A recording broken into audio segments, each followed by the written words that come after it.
ಪಕ್ಷಿಗಳನ್ನ ತಗೊಂಬಂದು ಗೂಡಲ್ಲಿ ಹಾಕ್ಬಿಟ್ಟು ನಾವು ಮನೇಲೆ ಸಾಕ್ತಿವಿ ಅಂತ ಮಾಡ್ತಿದೀವಿ. ಇದು ಸರಿನಾ ತಪ್ಪಾ? ನನ್ನ ಪ್ರಕಾರ ಇದು ಖಂಡಿತವಾಗ್ಲೂ ತಪ್ಪು. ಕೆಲವೊಂದು ಪಕ್ಷಿನ ಬೇರೆ ಕಡೆಯಿಂದ ತಗೊಂಬಂದು ಅದನ್ನ ಇಲ್ಲಿ ಬ್ರೀಡ್ ಮಾಡಿ ಪೆಟ್ ಬರ್ಡ್ ತರ ನೋಡ್ಕೊಂತಾರೆ. ಅದರಿಂದ ಈ ಇಲ್ಲಿಗಲ್ ಟ್ರೇಡಿಂಗ್ ದುಡ್ಡುಗೋಸ್ಕರ ತುಂಬಾನೇ ಅವ್ಯಾವತ್ತಾಗಿ ನಡೀತಾ ಇದೆ. ಇಲ್ಲಿ ಲೋಕಲ್ ಆಗಿರೋ ಪಕ್ಷಿಗಳನ್ನ ಬೇರೆ ದೇಶಕ್ಕೆ ತಗೊಂಡೋಗಿ ಅಲ್ಲಿ ಮಾರಿ ಅದನ್ನ ಒಂದ್ಸಲಿ ನೀವು ಆ ಪಕ್ಷಿನ ಈಚೆ ಕಡೆ ಬಿಟ್ಬಿಟ್ರೆ ಅದು ಬದುಕಲ್ಲ. ಅದು ಯಾಕಂದ್ರೆ ಹತ್ರನೇ ಒಂದು horn bill, great Indian horn bill ಅಂತ ಅಂದ್ಬಿಟ್ಟು ಒಂದು ಮಂಗಟ್ಟೆ ಅಂತ ಕರಿತೀವಿ. ಅದು ನನ್ನ ಫೇವ್ರೇಟ್ ಬರ್ಡ್. ಅದು ಆ ಬರ್ಡ್ ನ ನೋಡಕ್ಕೆ ಒಂದು 4-5 ದಿನ ಯಾವುದೋ ಒಂದು ಕಾಡಲ್ಲಿ ಎಲ್ಲೋ ಒಂದ್ ಕಡೆ ಕೂತ್ಕೊಂಡು ಅದು ಬರ್ಲಿ ಅಂತ ಅಂದ್ಬಿಟ್ಟು ಅದನ್ನ ನೋಡಕ್ 4 ದಿನ ಕಾಯ್ದಿದ್ದೀನಿ. That's one of the beautiful and majestic bird. What so special about that bird ಅಂತ ನೋಡೋದಕ್ಕೆಲ್ಲ ಯಾವ ರೀತಿ ಇದೆ? ನೋಡೋದಕ್ಕೆ ಬ್ಲಾಕ್ ಕಲರ್ ಬರ್ಡ್, ದೊಡ್ಡದು, ಮೇಲ್ಗಡೆ ಕೊಕ್ಕು ಉದ್ದ ಇರೋದು, ಬ್ಲೂ ಕಲರ್, ಮೇಲ್ಗಡೆ ಬಿ ಕಾಸ್ಕ್ಯೂ ಅಂತ ಕರಿತೀವಿ, ಅದ್ರದ್ದು ಮೇಲ್ಗಡೆ ಬಂದಿರುತ್ತೆ. ಟಕ್ಕಂತ ಕೈ ಹಿಡ್ಬಿಟ್ಟು ಹಿಂದೆ ನಿಲ್ಸಿದ್ರು. ನಾನು ಏನ್ ಹೇಳ್ತೀನೋ ಆತರ ಮಾಡಿ, ಹಿಂದೆ ಮಾತ್ರ ತಿರುಬೇಡಿ, ನಾನು ಹಿಂದೆ ಸುಮ್ಮನೆ ಓಡ್ ಬನ್ನಿ ಅಂತ ಫಾಸ್ಟ್ ಆಗಿ ಹೋಗಕ್ ಸ್ಟಾರ್ಟ್ ಮಾಡಿದ್ರು. ನಾನು ಅವ್ರ ಹಿಂದೆ ಹೆಜ್ಜೆ ಹಾಕೊಂಡು ಹೋದೆ. ಹಿಂದೆ ಗಿಡಗಳು ಮುರಿದೋಗ್ತಾ ಇದೆ,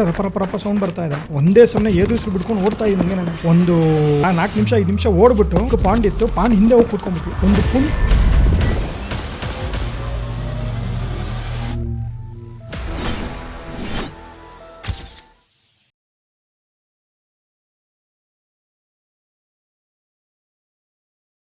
ನಮಸ್ಕಾರ ಸ್ನೇಹಿತರೆ, ಈ ಒಂದು ಪಾಡ್ಕ್ಯಾಸ್ಟ್ನಲ್ಲಿ ನಿಮಗೆ ಒಬ್ಬ ಅಸಾಧಾರಣ ವ್ಯಕ್ತಿಯನ್ನು ಪರಿಚಯ ಮಾಡಿಸ್ಕೊಡ್ತಾ ಇದ್ದೇನೆ. ಇವರು ಬರೀ ಪರಿಸರ ಪ್ರೇಮಿ ಮಾತ್ರ ಅಲ್ಲ, ಅಥವಾ ಪಕ್ಷಿಗಳ ಪ್ರೇಮಿ ಮಾತ್ರ ಅಲ್ಲ, ಇವರ ದೃಷ್ಟಿಯಲ್ಲಿ ಒಂದೊಂದು ಪಕ್ಷಿಯೂ ಕೂಡ ಒಂದು ಕಲಾಕೃತಿ. ಇವರು ತಮ್ಮ ಕ್ಯಾಮರಾದಲ್ಲಿ ನಿಸರ್ಗದ ಸೌಂದರ್ಯವನ್ನು ಸೆರೆ ಹಿಡಿದು ಸಾವಿರಾರು ಜನರ ಪ್ರೀತಿಯನ್ನ ಗೆದ್ದಿದ್ದಾರೆ. Is also a founder of wild wing adventurous kids organisation. ಮುಖ್ಯವಾಗಿ ನಾವು ಈ ಪಾಡ್ಕ್ಯಾಸ್ಟ್ ನಲ್ಲಿ ನಮ್ಮಂತ ಸಾಮಾನ್ಯ ಜನರು ಪಕ್ಷಿಗಳ ಬಗ್ಗೆ ಏನೆಲ್ಲ ವಿಚಾರಗಳನ್ನ ತಿಳ್ಕೊಂಡಿರಬೇಕು, ಹಾಗೇನೆ ಈ ಪಕ್ಷಿಗಳಿಲ್ಲದಿದ್ದರೆ ನಮ್ಮ ಜೀವನ ಎಷ್ಟು ಕಷ್ಟ ಆಗುತ್ತೆ. ಇವರು ಪಕ್ಷಿಗಳನ್ನು ಸೆರೆ ಹಿಡಿಯೋದಕ್ಕೋಸ್ಕರ ಕಾಡುಗಳಲ್ಲಿ ಹೋದಾಗ ಅಲ್ಲಿ ಇವರು ಫೇಸ್ ಮಾಡಿದಂಥ ಪ್ರಾಣಿಗಳು ಯಾವ್ಯಾವು, ಆನೆಗಳಿಂದ ಯಾವ ರೀತಿ ಬಚಾವಾದರು, ಕರಡಿಗಳಿಂದ ಯಾವ ರೀತಿ ಬಚಾವಾಗ್ತಾರೆ, ಅಥವಾ ಚಿರತೆ ಸಿಂಹಗಳಿಂದ ಯಾವ ರೀತಿ ಬಚಾವಾಗ್ತಾರೆ. ಅದರ ಜೊತೆಗೆ ಒಂದು ಕುತೂಹಲಕಾರಿ ವಿಚಾರ ಏನು ಅಂತ ಹೇಳಿದ್ರೆ, ಈ ಒಂದು ಪಕ್ಷಿ ಸುಮಾರು 10 ದಿನಗಳ ಕಾಲ ಊಟ ನಿದ್ರೆ ಇಲ್ಲದಂತೆ ಸತತವಾಗಿ ಹಿಮಾಲಯವನ್ನು ದಾಟಿ ನಮ್ಮ ಭಾರತಕ್ಕೆ ಬರುತ್ತೆ. ಅದು ಯಾವ ಪಕ್ಷಿ, ಅದು ಎಲ್ಲಿಂದ ಬರುತ್ತೆ, ಈ ಎಲ್ಲ ಇಂಟ್ರೆಸ್ಟಿಂಗ್ ವಿಚಾರಗಳನ್ನ ಈ ಒಂದು ಪಾಡ್ಕಾಸ್ಟ್ ನಲ್ಲಿ ಡಿಸ್ಕಸ್ ಮಾಡಿದ್ದೇವೆ. ಈ ಒಂದು ವಿಡಿಯೋವನ್ನ ಎಲ್ಲೂ ಸ್ಕಿಪ್ ಮಾಡದೆ ಕೊನೆವರೆಗೂ ನೋಡಿ. ಹಾಗೇನೆ ನಮ್ಮ ಚಾನಲ್ಗೆ ಸಬ್ಸ್ಕ್ರೈಬ್ ಮಾಡೋದನ್ನ ಕೂಡ ಮರಿಬೇಡಿ. ನೆನಪಿರ್ಲಿ, ನಿಮ್ಮ ಒಂದೊಂದು ಸಬ್ಸ್ಕ್ರೈಬ್ ಕೂಡ ನಮ್ಮ ಶಕ್ತಿ ಆಗಿರುತ್ತೆ. ಹಾಗೇನೆ ಈ ಪಾಡ್ಕಾಸ್ಟ್ ನಲ್ಲಿ ನಿಮಗೆ ಇಷ್ಟವಾದ ವಿಚಾರವನ್ನ ಕಮೆಂಟ್ ಬಾಕ್ಸ್ ನಲ್ಲಿ ಕಮೆಂಟ್ ಮಾಡೋದನ್ನ ಮರಿಬೇಡಿ. ಈಗ let's enjoy this episode with naturalist Guruprasad. Hello ಸ್ನೇಹಿತರೆ, ಇವತ್ತಿನ ಈ ಒಂದು ಸ್ಪೆಷಲ್ ಪಾಡ್ಕ್ಯಾಸ್ಟ್ಗೆ ನಿಮ್ಮೆಲ್ಲರಿಗೂ ಕೂಡ ಸ್ವಾಗತ. ಇವತ್ತು ಏನು ಸ್ಪೆಷಲ್ಲು ಅಂತ ಹೇಳಿದ್ರೆ, ನಮ್ಮ ಪಾಡ್ಕ್ಯಾಸ್ಟ್ನಲ್ಲಿ ಒಬ್ಬರು ಪರಿಸರ ಪ್ರೇಮಿ ಬಂದಿದ್ದಾರೆ. ಇವರು ನಮ್ಮ ಭಾಷೆ, ನಮ್ಮ ದೇಶ ಹಾಗೂ ನಮ್ಮ ಕರ್ನಾಟಕ ರಾಜ್ಯದ ಪಕ್ಷಿಗಳ ಬಗ್ಗೆ ಅಧ್ಯಯನ ಮಾಡ್ತಾ, ನಮ್ಮ ಪಕ್ಷಿಗಳ ಒಂದು ಸಂರಕ್ಷಣೆ ಬಗ್ಗೆ ಕಾಳಜಿಯನ್ನು ತೋರಿಸ್ತಾ, ದೇಶ ವಿದೇಶಗಳಲ್ಲಿ ಟ್ರಾವೆಲನ್ನು ಮಾಡಿ ಅಲ್ಲಿ ಕೂಡ ಪಕ್ಷಿಗಳ ಬಗ್ಗೆ ರಿಸರ್ಚನ್ನು ಮಾಡಿರ್ತಕ್ಕಂಥ ಒಬ್ಬ ಅದ್ಭುತವಾದಂಥ ವ್ಯಕ್ತಿ. ಸೊ ಇವರು ಇವತ್ತು ನಾವು ನಮ್ಮ ಕರ್ನಾಟಕ ರಾಜ್ಯದ ಮತ್ತು ನಮ್ಮ ಭಾರತ ದೇಶದಲ್ಲಿರ್ತಕ್ಕಂಥ ಪಕ್ಷಿಗಳ ಬಗ್ಗೆ ತಿಳ್ಕೊಂಡಿರ್ತಕ್ಕಂಥ ನಾಲೆಡ್ಜನ್ನು ಮೀರಿ ನಮ್ಮ ಒಂದು ಏನು ಬಾಂಧವ್ಯ ಇದೆ ಪಕ್ಷಿಗಳಿಗೆ ಮತ್ತು ಒಂದು ಪರಿಸರಕ್ಕೆ ಹಾಗೂ ನಾವು ಮನುಷ್ಯರಿಗೆ ಏನು ಬಾಂಧವ್ಯ ಇದೆ, ಈ ಒಂದು ಬಾಂಧವ್ಯವನ್ನು ಇನ್ನೂ ಹೆಚ್ಚು ಗಟ್ಟಿಗೊಳಿಸುವುದಕ್ಕೆ ಅವರ ಒಂದು ಪ್ರಯತ್ನ. ಗುರುಪ್ರಸಾದ್ ಅವರು ಇವತ್ತು ನಮ್ಮ ಪಾಡ್ಕ್ಯಾಸ್ಟ್ಗೆ ಬಂದಿದ್ದಾರೆ. ನಮಸ್ಕಾರ ಸ್ನೇಹಿತರೆ. Thank you sir. ಮೊದಲನೇದಾಗಿ ನಾನು ಏನು ಕೇಳಬೇಕು ಅಂದ್ಕೋತೀನಿ ಅಂತಂದರೆ, ಸೊ ನೀವು ಈ ಒಂದು ಪರಿಸರ ಪ್ರೇಮಿ ಆಗೋದಕ್ಕೆ ಏನು ಕಾರಣ, ಆ್ಯಂಡ್ ನಿಮ್ಮ ಬಾಲ್ಯದಲ್ಲಿ ನೋಡ್ತಾ ಇದ್ದಾಗ ಈ ಪರಿಸರ ಹೇಗಿತ್ತು, ಇವಾಗ ಹೇಗಿದೆ ಅಂತ ನಿಮ್ಗೆ ಅನಿಸುತ್ತೆ ಸರ್? ಪರಿಸರ ಪ್ರೇಮಿ ಆಗೋದಕ್ಕೆ ಕಾರಣ ಮುಖ್ಯವಾಗಿ ನಮಗೆ ಈ ಪರಿಸರದ ಬಗ್ಗೆ ಇರೋ ಕಾಳಜಿ, ಮತ್ತು ಅದು ನಮಗೆ ಬೇಕು. ನಾವು ಪರಿಸರದಲ್ಲಿ ಒಂದಾಗಿ ಬದುಕಬೇಕು ಅನ್ನೋದು ಒಂದ್ಸಲಿ ನಿಮಗೆ ಮಂದಟ್ಟಾದರೆ ನಿಮ್ಗೆ ಆಟೋಮೆಟಿಕ್ಕಾಗಿ ಪರಿಸರದ ಬಗ್ಗೆ ಹೆಚ್ಚು ತಿಳ್ಕೋಬೇಕು ಅಂತ ಬರುತ್ತೆ. ಯಾವುದೇ ಸಬ್ಜೆಕ್ಟ್ ಇರ್ಬೋದು, ಬರೀ ಪಕ್ಷಿಗಳು ಮಾತ್ರ ಅಂತಲ್ಲ, ಸಸ್ಯ, ಓವರಾಲ್ ಫ್ಲೋರಾ ಆ್ಯಂಡ್ ಫನ್ನಾ ಅಂತ ಏನು ಕರಿತೀವಿ, ಅದನ್ನೆಲ್ಲ ತಿಳ್ಕೋಬೇಕಾಗಿದ್ದು ಆಸಕ್ತಿ ಆಟೋಮೆಟಿಕ್ಕಾಗಿ ಮೂಡುತ್ತೆ. ನಾನು ಮೊದಲು ಬರೀ ಫೋಟೋಗ್ರಫಿ ಅಂತ ಹೋಗ್ತಾ ಇದ್ದೆ ಜಾಸ್ತಿ. ಬರೀ ಮಾನ್ಯುಮೆಂಟ್ಸ್ ಫೋಟೋ ತೆಗೆಯೋದು, ಸೀನರೀಸ್ ಫೋಟೋ ತೆಗೆಯೋದು, ಅದ್ರ ಜೊತೆಗೆ ನಂದು ಹವ್ಯಾಸ ಟ್ರೆಕ್ಕಿಂಗ್ ಆಗಿತ್ತು. ಫ್ರೆಂಡ್ಸ್ ಜೊತೆ ಚಾರಣಕ್ಕೆ ಹೋಗೋದು, ಅಲ್ಲಿ ಇಲ್ಲಿ ಟ್ರೆಕ್ ಮಾಡಿಕೊಂಡು ಇದು ಮಾಡಿಕೊಂಡು ಅಲ್ಲಿ ತನಕ ಹೋಗ್ತಾ ಇದ್ದೆ. 2013-14ರಲ್ಲಿ ಬೆಂಗಳೂರಲ್ಲಿ ಒಂದು BNG ಗ್ರೂಪ್ ಅಂತ ಇದೆ, ಅಂದರೆ ಬರ್ಡರ್ಸ್ ಒಂದು ಗ್ರೂಪು. ಹಿಂಗೋ ಲಿಂಕ್ ಸಿಕ್ತು, ಅವ್ರ ಜೊತೆ ಒಂದು 2-3 ಸತಿ ವಾಕ್ ಹೋಗ್ತಾ ಇದ್ದೆ ಅಕ್ಕಪಕ್ಕ ಇರೋ ಕೆರೆಗಳಿಗೆ.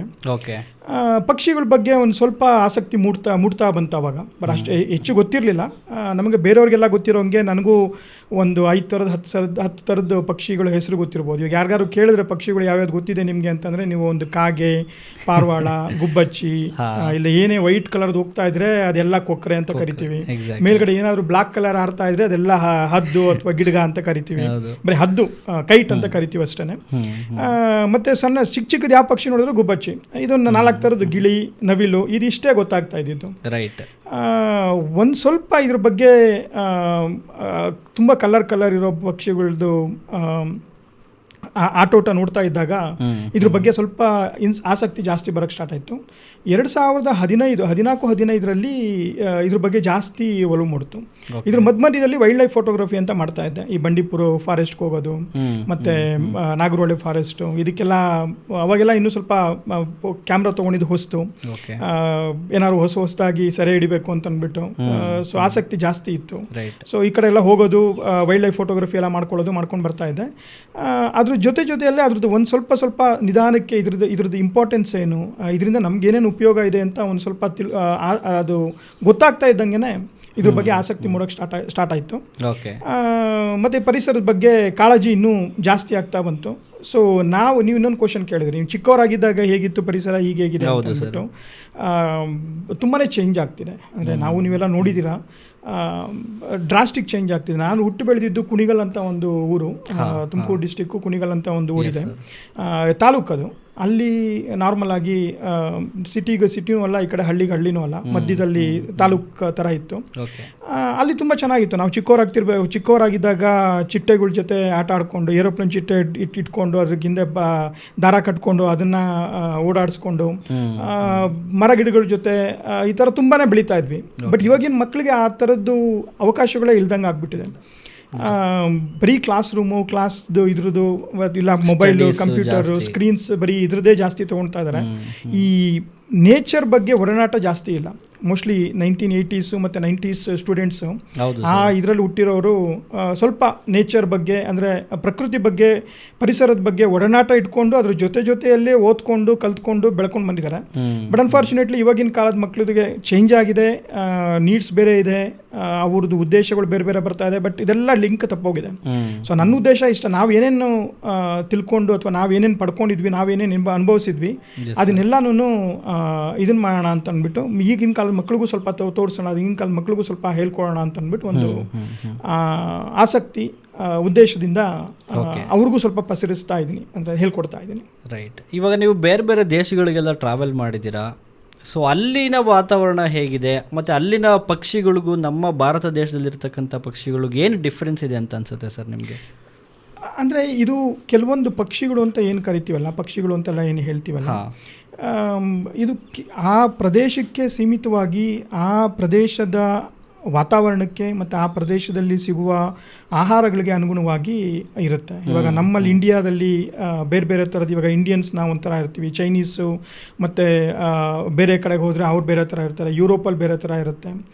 ಅಲ್ಲಿ ವಾತಾವರಣ ಮತ್ತು ಅಲ್ಲಿ ಆಹಾರ ಪದ್ಧತಿಗೆ ಅನುಗುಣವಾಗಿ ಅಲ್ಲಿ ಜನಸಂಖ್ಯೆ ಅಥವಾ ಅಲ್ಲಿದು ಹೆಬಿಟೇಟ್ ಅಂತ ಏನಂತ ಕರಿತೀವಿ, ಅದೆಲ್ಲ ಬೆಳೀತಾ ಇರುತ್ತೆ, ಅದು ನಿಂತಿರುತ್ತೆ. ಅದೇ ಥರ ಪಕ್ಷಿಗಳು ಅಷ್ಟೇ. ನಾವು ಬೇರೆ ಇವಾಗ ವಲಸೆ ಪಕ್ಷಿಗಳು ಅದೊಂದು ದೊಡ್ಡ ಸಬ್ಜೆಕ್ಟ್, ಅದನ್ನ ಬಗ್ಗೆ ಆಮೇಲೆ ಮಾತಾಡೋಣ.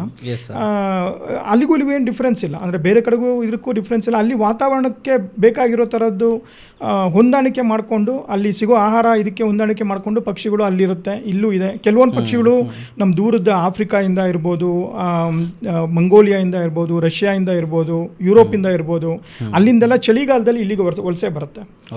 ಇಲ್ಲಿ ಚಳಿಗಾಲ ಇಲ್ಲಿ ಕಲ್ಕೊಂಡು, ಯಾಕಂದರೆ ಅಲ್ಲಿ ಚಳಿಗಾಲ ತುಂಬ ಹಾರ್ಷ್ ಆಗಿರುತ್ತೆ, ಅಲ್ಲಿ ಆಹಾರ ಸಿಗೋದು ಕಮ್ಮಿ ಇರುತ್ತೆ.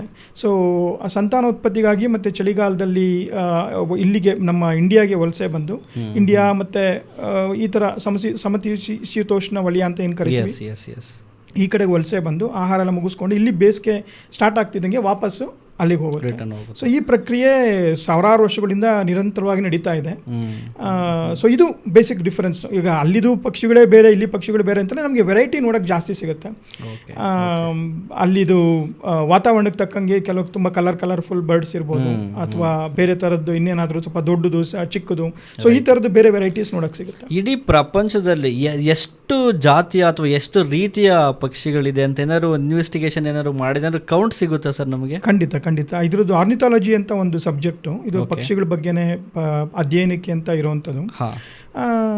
ಇದರಲ್ಲಿ ಪ್ರಪಂಚದಲ್ಲಿ ತುಂಬ ಸೈಂಟಿಸ್ಟು ಇದ್ರ ಬಗ್ಗೆ ಅಧ್ಯಯನ ಮಾಡಿದ್ದಾರೆ. ಇದ್ರ ಇಂಪಾರ್ಟೆನ್ಸ್ ಏನು ಅಂತಲೂ ತಿಳ್ಕೊಂಡಿದ್ದಾರೆ. ಮತ್ತು ಇದನ್ನು ತಿಳ್ಕೊಂಡು ಅದ್ರ ಬಗ್ಗೆ ಒಂದು ಅವೇರ್ನೆಸ್ ಮೂಡಿಸುವಂಥ ಕಾರ್ಯಕ್ರಮಗಳು ತುಂಬ ಜಾಸ್ತಿ ಆಗ್ತಾ ಇದೆ. ಒಂದು ವೈಲ್ಡ್ ಗೆಸ್ ಮಾಡಿ, ಅಪ್ರಾಕ್ಸಿಮೇಟ್ ಆಗಿ ನಮ್ಮ ಈ ಪ್ರಪಂಚದಲ್ಲಿ ಎಷ್ಟು ಪಕ್ಷಿ ಪ್ರಭೇದಗಳಿರ್ಬೋದು ಅಂತ ಅಂದ್ಬಿಟ್ಟು. ಸುಮಾರು ಒಂದು 5,000 ರೀತಿ ಇರ್ಬೋದಾ? 5,000 ರೀತಿಯ ಪ್ರಭೇದಗಳು. ಹಾಂ, ಇಲ್ಲ, ನೀವು ಒಂದು ಅರ್ಧದಲ್ಲಿದ್ದೀರಾ. ಹೇಳಬೇಕು ಅಂತಂದರೆ 11,000ಕ್ಕಿಂತ ಹೆಚ್ಚು ಪ್ರಭೇದ ಜೀವ ವೈವಿಧ್ಯ ಅಂದರೆ ಪಕ್ಷಿ ಪ್ರಭೇದಗಳು 11,000ಕ್ಕಿಂತ ಮೇಲ್ಪಟ್ಟು ನಮ್ಮ ಪ್ರಪಂಚದಲ್ಲಿದೆ. ಇನ್ನೊಂದು ಕ್ವಶನು ಆಡಿಯನ್ಸ್ಗೆ ಇರ್ಬೋದು, ನಿಮಗೆ ಇರ್ಬೋದು, ಥಿಂಕ್ ಮಾಡೋಕ್ಕೆ, ಒಂದು ಗೆಸ್ ಮಾಡೋಕ್ಕೆ. ಈ 11,000ದಲ್ಲಿ ನಮ್ಮ ಇಂಡಿಯಾದಲ್ಲಿ ಎಷ್ಟು ಸಾವಿರ ಎಷ್ಟು ರೀತಿಯ ಪಕ್ಷಿ ಪ್ರಭೇದಗಳು ಕಾಣಸಿಗ್ಬೋದು? ಓಕೆ, ಇಂಟ್ರೆಸ್ಟಿಂಗ್ ಕ್ವೆಶನ್ ಇದು. ನಮಗೆ ಮೇ ಬಿ ಅರೌಂಡ್ ಒಂದು 500 to 1000. 500 to 1000. ಹಾಂ, 500 ತುಂಬ ಕಮ್ಮಿ ಆಯಿತು. 1000 ಯಾರು ಒಂದು ಫಿಗರ್ ಹೇಳಿ, number. Around 1,000 types of birds ಸಿಗ್ಬೋದು ಅಂತ ಅನ್ಸುತ್ತೆ. ನಮ್ಮ ಇಂಡಿಯಾದಲ್ಲಿ ಗಣತಿ ಅಂತ, ಪಕ್ಷಿ ಗಣತಿ ಅಥವಾ ಪಕ್ಷಿ ವೀಕ್ಷಣೆ ಮಾಡಿರೋದು ಇದೆಲ್ಲ ತಗೊಂಡ್ರೆ ಅಪ್ರಾಕ್ಸಿಮೇಟ್ಲಿ 1,300 ಹತ್ತತ್ರ ಪಕ್ಷಿ ಪ್ರಭೇದಗಳು ಗುರುತಿಸಲ್ಪಟ್ಟಿವೆ. ಅದರಲ್ಲಿ ವಲಸೆ ಪಕ್ಷಿಗಳದ್ದು ಇನ್ಕ್ಲೂಡ್ ಆಗಿ ಕೆಲವೊಂದು ಏನಾಗುತ್ತೆ, ಕೆಲವೊಂದು ಲೋಕಲ್ ರೆಸಿಡೆನ್ಷಿಯಲ್ ಬರ್ಡ್ಸ್ ಅಂತ ಕರಿತೀವಿ. ಅಂದರೆ ಆ ವಾತಾವರಣಕ್ಕೆ ಅಡ್ಜಸ್ಟ್ ಆಗಿಬಿಟ್ಟು ಅಲ್ಲೇ ಇರುವಂಥದ್ದು, ಅದು ಜಾಸ್ತಿ ವಲಸೆ ಹೋಗಲ್ಲ. ಇನ್ನೊಂದು ಕೆಲವೊಂದು ಬರ್ಡ್ಸ್ ಬೇರೆ ಕಡೆಯಿಂದ ವಲಸೆ ಬರುತ್ತೆ, ಬೇರೆ ಕಡೆಯಿಂದ ವಲಸೆ ಬರುತ್ತೆ. ಸೊ ಈ ಥರದ್ದು ಇದು ನಡೆಯುತ್ತೆ, ಬೇರೆ ಕಡೆಯಿಂದ ವಲಸೆ ಬರೋ ಪ್ರಕ್ರಿಯೆಗಳು ನಡೆಯುತ್ತೆ. ಸೊ ಈ ಥರ ಇರುತ್ತೆ. ಇವಾಗ ಸೃಷ್ಟಿ ಸ್ಟಾರ್ಟ್ ಆಗಿ ಭಾಳ ವರ್ಷಗಳು ಆಗೋಗಿದೆ. ಅದು ಕೌಂಟು ನಾವು ಮಾತಾಡೋದು ಬೇಡ ಎಷ್ಟು ವರ್ಷ ಆಗಿದೆ ಅಂತ. ಆದರೆ ಈ ಭೂಮಿ ಮೇಲೆ ಭಾಳ ಪ್ರಾಚೀನ ಕಾಲದಿಂದ ಬಂದಿರತಕ್ಕಂಥ ಪಕ್ಷಿ ಇದು, ಅದು ನಮ್ಮ ಭಾರತದಲ್ಲಿದೆ. ಅದು ಫೇಮಸ್ಸು ಅನ್ನೋವಂಥದ್ದು ಯಾವುದಾದ್ರು ಇದೆಯಾ? ಫೇಮಸ್ ಅಂತ ಹೇಳೋಕ್ಕಾಗಲ್ಲ ಇದರಲ್ಲಿ ಎಲ್ಲದನ್ನು. ಈ ನಮ್ಮ ಇದರಲ್ಲಿ ಉಲ್ಲೇಖಗಳು ತುಂಬ ಇದೆ. ನಮ್ಮ ಪುರಾಣಗಳಲ್ಲಿ ತಗೊಂಡ್ರೆ ಅದರಲ್ಲಿ ತುಂಬಾ ಉಲ್ಲೇಖಗಳು ಪಕ್ಷಿಗಳ ಬಗ್ಗೆನೂ ಎಲ್ಲದರಲ್ಲೂ ಬಂದಿದೆ. ನಮ್ಮ ಮಹಾಭಾರತ ಇರ್ಬೋದು, ರಾಮಾಯಣ ಇರ್ಬೋದು, ಹಾಗೆ ಬೈಬಲ್ ಕೂಡ ಇರ್ಬೋದು, ಕುರಾನ್ ಕೂಡ ಇರ್ಬೋದು, ಇಲ್ಲೆಲ್ಲನೂ ಪಕ್ಷಿಗಳು ಉಲ್ಲೇಖ ಇದೆ. ಸೊ ವಿಷ್ಣುವಿನ ವಾಹನ ಯಾವ್ದು ಹೇಳಿ? ವಿಷ್ಣುವಿನ ವಾಹನ ಅಂತ ಇದೆ ಒಂದು ಪಕ್ಷಿ, ಅದರ ಕರೀತಾರೆ. ಯಾವುದಂತ ಗೊತ್ತಾ? ಗರುಡ ಪಕ್ಷಿ ಅಂತ. ವಿಷ್ಣುವಿನ ವಾಹನ ಗರುಡ ಪಕ್ಷಿ. ಗರುಡ ಪಕ್ಷಿ ಯಾವಾಗಲಿಂದ ವಿಷ್ಣುವಿನ ವಾಹನ ಅಂತ ಪುರಾಣಗಳಲ್ಲಿ ಉಲ್ಲೇಖ ಇದೆ. ಅದೇ ಥರ ರಾವಣ ಸೀತೆಯನ್ನು ಕರ್ಕೊಂಡು ಹೋಗ್ಬೇಕಾದ್ರೆ ಮಧ್ಯದಲ್ಲಿ ಒಂದು ಜಟಾಯು ಅಂತ ಒಂದು ಪಕ್ಷಿ ಬಂದು ಅದನ್ನು ರಾವಣನ ಫೈಟ್ ಮಾಡುತ್ತೆ. ಪುಷ್ಪಕ ವಿಮಾನದಲ್ಲಿ ಕರ್ಕೊಂಡು ಹೋಗ್ತಿರ್ಬೇಕಾದ್ರೆ ಜಟಾಯು ಬಂದ್ಬಿಟ್ಟು ಇಲ್ಲ ನೀನು ಕರ್ಕೊಂಡು ಹೋಗ್ಬಾರ್ದು ಅಂತ ಅಂದ್ಬಿಟ್ಟು ಫೈಟ್ ಮಾಡುತ್ತೆ. ಅವಾಗ ರಾವಣ ಒಂದು ಅದ್ರ ರೆಕ್ಕೆನ ಕತ್ತರಿಸ್ಬಿಡ್ತಾನೆ. ಸೊ ಇದು ಒಂದು ಉಲ್ಲೇಖ. ಈ ಜಟಾಯು ಅನ್ನೋದು ರಣಹದ್ದುಗೆ ಸೇರಿದ ಒಂದು ಜಾತಿಯ ಪಕ್ಷಿ, ಜಟಾಯು ಅಂತ ಇದೆ. ಅದೇ ರೀತಿ ಬೈಬಲಲ್ಲಿ ಕೆಲವೊಂದು ಪಕ್ಷಿಗಳು ಉಲ್ಲೇಖ ಬಂದಿದೆ, ಕುರಾನಲ್ಲೂ ಕೆಲವೊಂದು ಪಕ್ಷಿಗಳು ಉಲ್ಲೇಖ ಬಂದಿದೆ. ಯಾವುದು ಸ್ವಾಲೋಸ್ ಅಂತ ಕರಿತೀವಿ, ಅದು ಮೆಕ್ಕಾ ಇದರಲ್ಲಿ ಯಾವುದೋ ಒಂದು ಫೈಟ್ ಮಾಡಬೇಕಾದ್ರೆ ಈ ಸ್ವಾಲೋಸ್, ಕವಲು ತೋಕೆ ಅಂತ ಕರೀತಾರೆ ಕನ್ನಡದಲ್ಲಿ. ಸ್ವಾಲೋಸು ಅಗ್ರೆಸಿವ್ ತುಂಬ, ಅದು ಗುಂಪು ಗುಂಪಾಗಿ ಶತ್ರುಗಳ ಮೇಲೆ ದಾಳಿ ಮಾಡಿ ಹೊಡೆದಾಕಿದೆ ಅಂತ ಅಂದ್ಬಿಟ್ಟು ಒಂದು ಉಲ್ಲೇಖ ಕುರಾನಲ್ಲೂ ಬಂದಿದೆ. ಸೊ ಇದು ಅನಾದಿ ಕಾಲದಿಂದಲೂ ಇದ್ರದ್ದು ಅದ್ರ ಜೊತೆಗೆ ಒಡನಾಟಗಳಲ್ಲಿ ಇದ್ದೇ ಇದೆ. ನೋಡಿದ್ರೆ ಅದರದ್ದೆಲ್ಲನೂ ಬಂದೇ ಬರುತ್ತೆ. ಓಕೆ. ಆಮೇಲೆ ಈ ಪಕ್ಷಿಗಳು ಕೂಗ್ತಾ ಇರುತ್ತೆ, ಸೊ ಅದು ಒಂಥರ ಹಾಡಿನ ಥರ ಇರುತ್ತೆ. ಸೊ ನಾವು ಇವಾಗ ಮನುಷ್ಯರಾಗಿ ನಾವು ಸಂಗೀತ ಇದೆಲ್ಲ ಹಾಡ್ತೀವಿ, ಮ್ಯೂಸಿಕ್ ಎಲ್ಲ ಇದೆ ನಮ್ಮ ಒಂದು ಇದರಲ್ಲಿ. ಸೊ ನಮ್ಮ ವಾಯ್ಸ್ಗೂ ಆ ಪಕ್ಷಿಗಳ ವಾಯ್ಸ್ಗೂ ಏನಾದ್ರು ಏನಾದ್ರು ಹೋಲಿಕೆ ಇದೆಯಾ? ಪಕ್ಷಿಗಳನ್ನು ನೋಡಿ ನಾವು ಹಾಡೋದು ಕಲ್ತಿದ್ದ ಅಥವಾ ಮನುಷ್ಯನೇ ಸಂಗೀತನ ಕಂಡಿಡ್ದಿದ್ದ ಅಂತ ಅನ್ಸುತ್ತಾ? ಕೆಲವೊಂದು ಕೋರಿಲೇಷನ್ಸ್ ಇರ್ಬೋದು. ಪಕ್ಷಿಗಳು ಹಾಡೋದ್ರಿಂದ ಇವಾಗ ಕೋಗಿಲೆ ಇಂಪಾಗಿ ಕೂಗುತ್ತೆ ಅಂತ ಅದು ಕೋಗಿಲೆ ಇದನ್ನ ಇದು ಮಾಡ್ಕೊಂಡಿರೋದಿರ್ಬೋದು. ಅಂದರೆ ತುಂಬ ಸಂಗೀತನ ಅದರಿಂದ ಕಲ್ತಿರೋವಂಥದ್ದು ಏನಿಲ್ಲ. ಬಟ್ ಆ ಕೆಲವೊಂದು ಪಕ್ಷಿಗಳು ತುಂಬ ಚೆನ್ನಾಗಿ ಸುಶ್ರಾವ್ಯವಾಗಿ ಹಾಡುವಂಥ ಗುಣಗಳನ್ನು ಹೊಂದಿದೆ. ಸೊ ಅದು ಮೇಯ್ನಾಗಿ ಏನಂತಂದರೆ ಅದರದ್ದು ಒಂದು ಕಮ್ಯುನಿಕೇಷನ್, ಪಕ್ಷಿಗಳ ಕಮ್ಯುನಿಕೇಷನ್ನು, ತಾನು ಇರುವ ಸ್ಥಾನವನ್ನು ತೋರಿಸ್ಕೊಳ್ಳುವಂಥದ್ದು ಒಂದು. ಇನ್ನೊಂದು ಸಂಗಾತಿಗಳನ್ನು ಆಕರ್ಷಿಸಲು ಅದರದ್ದು ಬೇರೆ ಥರದ್ದು ಸೌಂಡ್ಸ್ ಮಾಡುತ್ತೆ. ಮತ್ತು ಏನಾದರೂ ಪ್ರಿಡೇಟರ್ಸ್ ಬಂದಿದ್ದಾರೆ ಅಂದರೆ ಏನಾದರೂ ಬೇರೆ ಪ್ರಾಬ್ಲಮ್ ಆಗ್ತಿದೆ, ಇಲ್ಲಿಗೆ ಇದಾಗ್ತಿದೆ ಅಂತ ಎಚ್ಚರಿಕೆ ಕೊಡೋಕ್ಕೆ ಒಂಥರದ್ದು ಇದನ್ನು ಮಾಡಬೇಕಾಗತ್ತೆ. ಬೇರೆ ಥರ ಸೌಂಡ್, ಅದೆಲ್ಲ ಬೇರೆ ಬೇರೆ ಥರದ ಸೌಂಡ್ಗಳಿದೆ. ಇನ್ನು ಕೆಲವೊಂದು ಪಕ್ಷಿಗಳು ಮುಂದೆ ಹೋಗಿ ಮಿಮಿಕ್ ಮಾಡುತ್ತೆ. ಅಂದರೆ ಒಂದು ಥರದ ಪಕ್ಷಿನ ಮಿಮಿಕ್ ಮಾಡಿ ಆ ಪಕ್ಷಿಗಳಲ್ಲೆಲ್ಲ ಬಂದು ಅದರ ಆಹಾರ ಹುಡುಕ್ಬೇಕಾದ್ರೆ ಇದು ಹೋಗಿ ಕಿತ್ಕೊಳ್ಳೋ ಥರದ್ದು ಈ ಥರದ್ದೆಲ್ಲ ಪ್ರಕ್ರಿಯೆಗಳು ನಡೀತಾ ಇದೆ. ಇದೊಂದು ಸಬ್ಜೆಕ್ಟ್. ನಾವು ಇದನ್ನ ಬೆಳಿಗ್ಗೆ ಎದ್ದಾಗ ಇದೊಂಥರ ಪೀಸ್ಫುಲ್ ಮೈಂಡ್ ಇರುತ್ತೆ ನಮಗೆ. ಬೆಳಿಗ್ಗೆ ಎದ್ದಿದ ತಡನೇ ಇದನ್ನ ನೋಡಬೇಕು ಅಂತ ಇದು ತಿಳ್ಕೊಂಡಾಗ ಪಕ್ಷಿಗಳ ಸಾಂಗ್ಸ್, ಅದು ಅದರದ್ದು ಪಕ್ಷಿ ಚಿಲಿಪಿಲಿ ಕರಲವ ಅಂತ ಏನು ಹೇಳ್ತೀವಿ ಅದನ್ನು ಕೇಳ್ತಾ ಇದ್ರೆ ನಮ್ಮದು ಕಂಪ್ಲೀಟಾಗಿ ಮೈಂಡ್ ಫುಲ್ಲು ಫ್ರೆಶ್ನೆಸ್ ಆಗಿರುತ್ತೆ. So that is like kind of an ಒಂಥರ ಡಿಫ್ರೆಂಟ್ ಮೂಮೆಂಟ್ ಅದು. ನಾನು ಹೇಳಬೇಕು ಅಂತಂದರೆ ನೀವು ಇದೇ ಥರನೇ ನೀವು ಯಾವುದೇ ಫಿಲಮು ಬೇರೆ ಏನಾದರೂ ತೊಗೋಬೋದು. ನೀವೇನೋ ಪಿಕ್ಚರೈಸೇಷನ್ ಮಾಡ್ಕೊಂಡು ಬಂದಾಗ ಅಥವಾ ಒಂದು ಹೀರೋಯಿನ್ ಯಾವುದೋ ಒಂದು ಇದರಲ್ಲಿ ತೋರಿಸ್ಬೇಕು ಅಂತ ಬಂದಾಗ ಐದರ್ ನಿಮಗೆ ಬ್ಯಾಕ್ ಡ್ರಾಪಲ್ಲಿ ಅಥವಾ ಬ್ಯಾಕ್ಗ್ರೌಂಡಲ್ಲಿ ಒಳ್ಳೆ ಚೆನ್ನಾಗಿರೋ ಸೀನ್ರೀಸ್ ಇರುತ್ತೆ, ಅದ್ರ ಮಧ್ಯದಲ್ಲಿ ಜಲಪಾತ ಅಥವಾ ಒಂದು ಪಕ್ಷಿಗಳದ್ದು ಇದೇ ಥರದನ್ನೆಲ್ಲ ಎಡಿಟ್ ಮಾಡಿರ್ತಾರೆ. ಯಾಕಂದರೆ ಅಷ್ಟು ಮನಸ್ಸಿಗೆ ಉಲ್ಲಾಸ ನೀಡುತ್ತೆ ಅಂತ ಅಂದ್ಬಿಟ್ಟು ಅದು. Right sir. ಆಮೇಲೆ ಇವಾಗ ನಮ್ಮ ಈ ಒಂದು ಕರೆಂಟ್ ಸಿಚುವೇಷನಲ್ಲಿ ಪಕ್ಷಿಗಳ ಸಂಖ್ಯೆ ಕಡಿಮೆ ಆಗ್ತಿದೆ. ಸೊ ಜೊತೆಗೆ ನಾವೇನು ಮಾಡ್ತಿದ್ದೀವಿ ಅಂತಂದರೆ ಪಕ್ಷಿಗಳನ್ನ ತೊಗೊಂಬಂದು ಗೂಡಲ್ಲಿ ಹಾಕ್ಬಿಟ್ಟು ನಾವು ಮನೇಲೇ ಸಾಕ್ತೀವಿ ಅಂತ ಮಾಡ್ತಿದ್ದೀವಿ. ಇದೊಂದೆಲ್ಲ ಕಡೆ ಮಾಡ್ಕೊಂಡು ಬರ್ತಿದ್ದಾರೆ.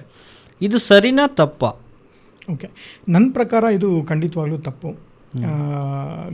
ಕೆಲವೊಂದು ಪಕ್ಷಿನ ಬೇರೆ ಕಡೆಯಿಂದ ತೊಗೊಂಬಂದು ಅದನ್ನು ಇಲ್ಲಿ ಬ್ರೀಡ್ ಮಾಡಿ ಇಲ್ಲಿ ಪೆಟ್ ಬರ್ಡ್ ಥರ ಅಥವಾ ಪೆಟ್ ಬರ್ಡ್ ಥರ ನೋಡ್ಕೊತಾರೆ. ಕೆಲವೊಂದು ಇಲ್ಲೇ ಒಗ್ಗೋಗ್ಬಿಟ್ಟಿದೆ. ಬಟ್ ಅದಕ್ಕೆ ಫ್ರೀನೆಸ್ ಬೇಕು. ಯಾವುದೇ ಆಗಲಿ ಪಂಜರದಲ್ಲಿ ಎಷ್ಟು ದಿನ ಅಂತ ನೀವು ಅದನ್ನು ಕೂಡಿಡ್ತೀರ, ಅದು ನಿಜವಾಗ್ಲೂ ಸರಿಯಲ್ಲ. ಮತ್ತು ಅದರಿಂದ ಈ ಟ್ರೇಡ್ ಏನಿದೆ, ಈ ಪಕ್ಷಿಗಳದ್ದು ಇಲ್ಲೀಗಲ್ ಟ್ರೇಡಿಂಗು ದುಡ್ಡುಗೋಸ್ಕರ ತುಂಬಾ ಅವ್ಯಾಹತವಾಗಿ ನಡೀತಾ ಇದೆ.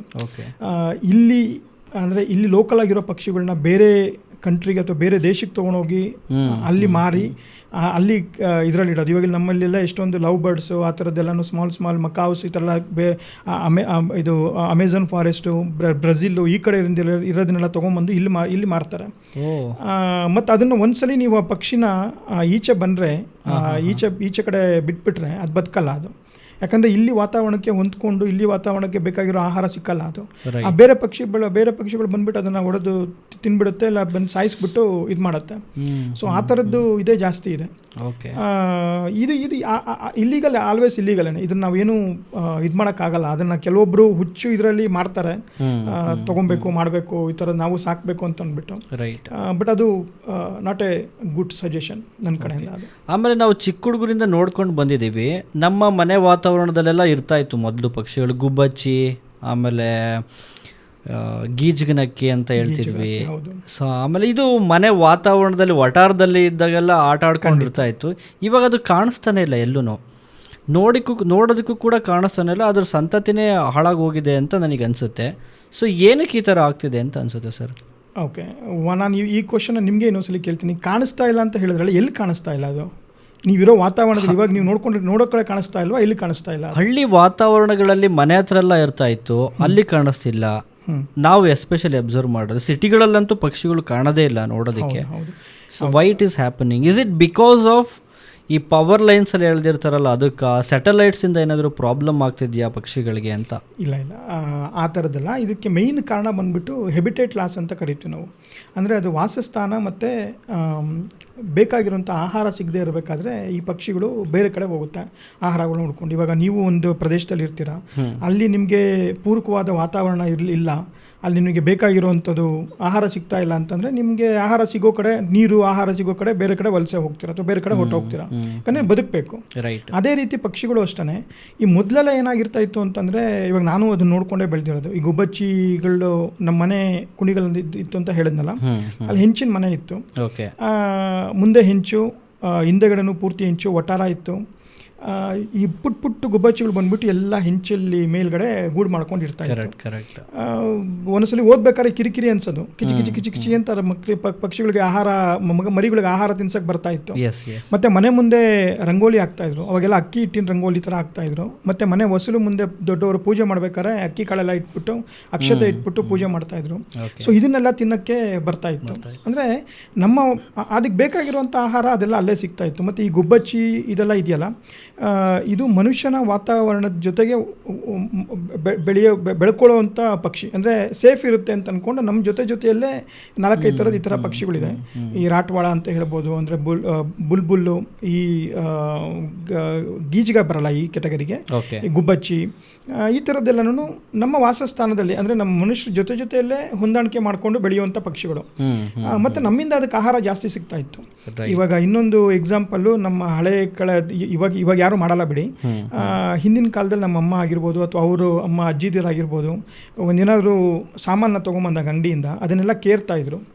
ಆ ಕಾಳು ಕಡ್ಡಿಗಳು ಎಲ್ಲನೂ ಎಷ್ಟೊಂದು ಚೆನ್ನಾಗಿಲ್ದಿರೋದನ್ನೆಲ್ಲ ಹಂಗಂಗೆ ಕೇರ್ಬಿಟ್ಟು ಮಾತಾಡ್ಕೊಂಡು ಈಚೆ ಬಿಸಾಕ್ತಾ ಇದ್ರು. ಆ ಬಿಸಾಕೋದನ್ನ ಅದನ್ನ ತೊಗೊಂಡು ಅದೇ ಅದಕ್ಕೆ ಆಹಾರ, ಕಾಳು ಕಡ್ಡಿಗಳೇ ಮೇನ್ ಆಹಾರ ಅದಕ್ಕೆ. ಸೊ ಅದನ್ನು ತಿನ್ನೋಕೆ ಬರ್ತಾ ಇತ್ತು. ಇಲ್ಲಿ ಇವಾಗ ಬೆಂಗಳೂರು ನಮಗೆ ಹಳ್ಳಿಗಳಲ್ಲೂ ಮನೆ ಅಂತ ತೊಗೊಂಡ್ರೆ ನಿಮ್ಗೆ ಎಲ್ಲಿ ಇವಾಗ ಗುಡಿಸ್ಲು ಅಥವಾ ಹೆಂಚಿನ ಮನೆಗಳು ಅಂತ ಎಲ್ಲಿ ಸಿಗುತ್ತೆ?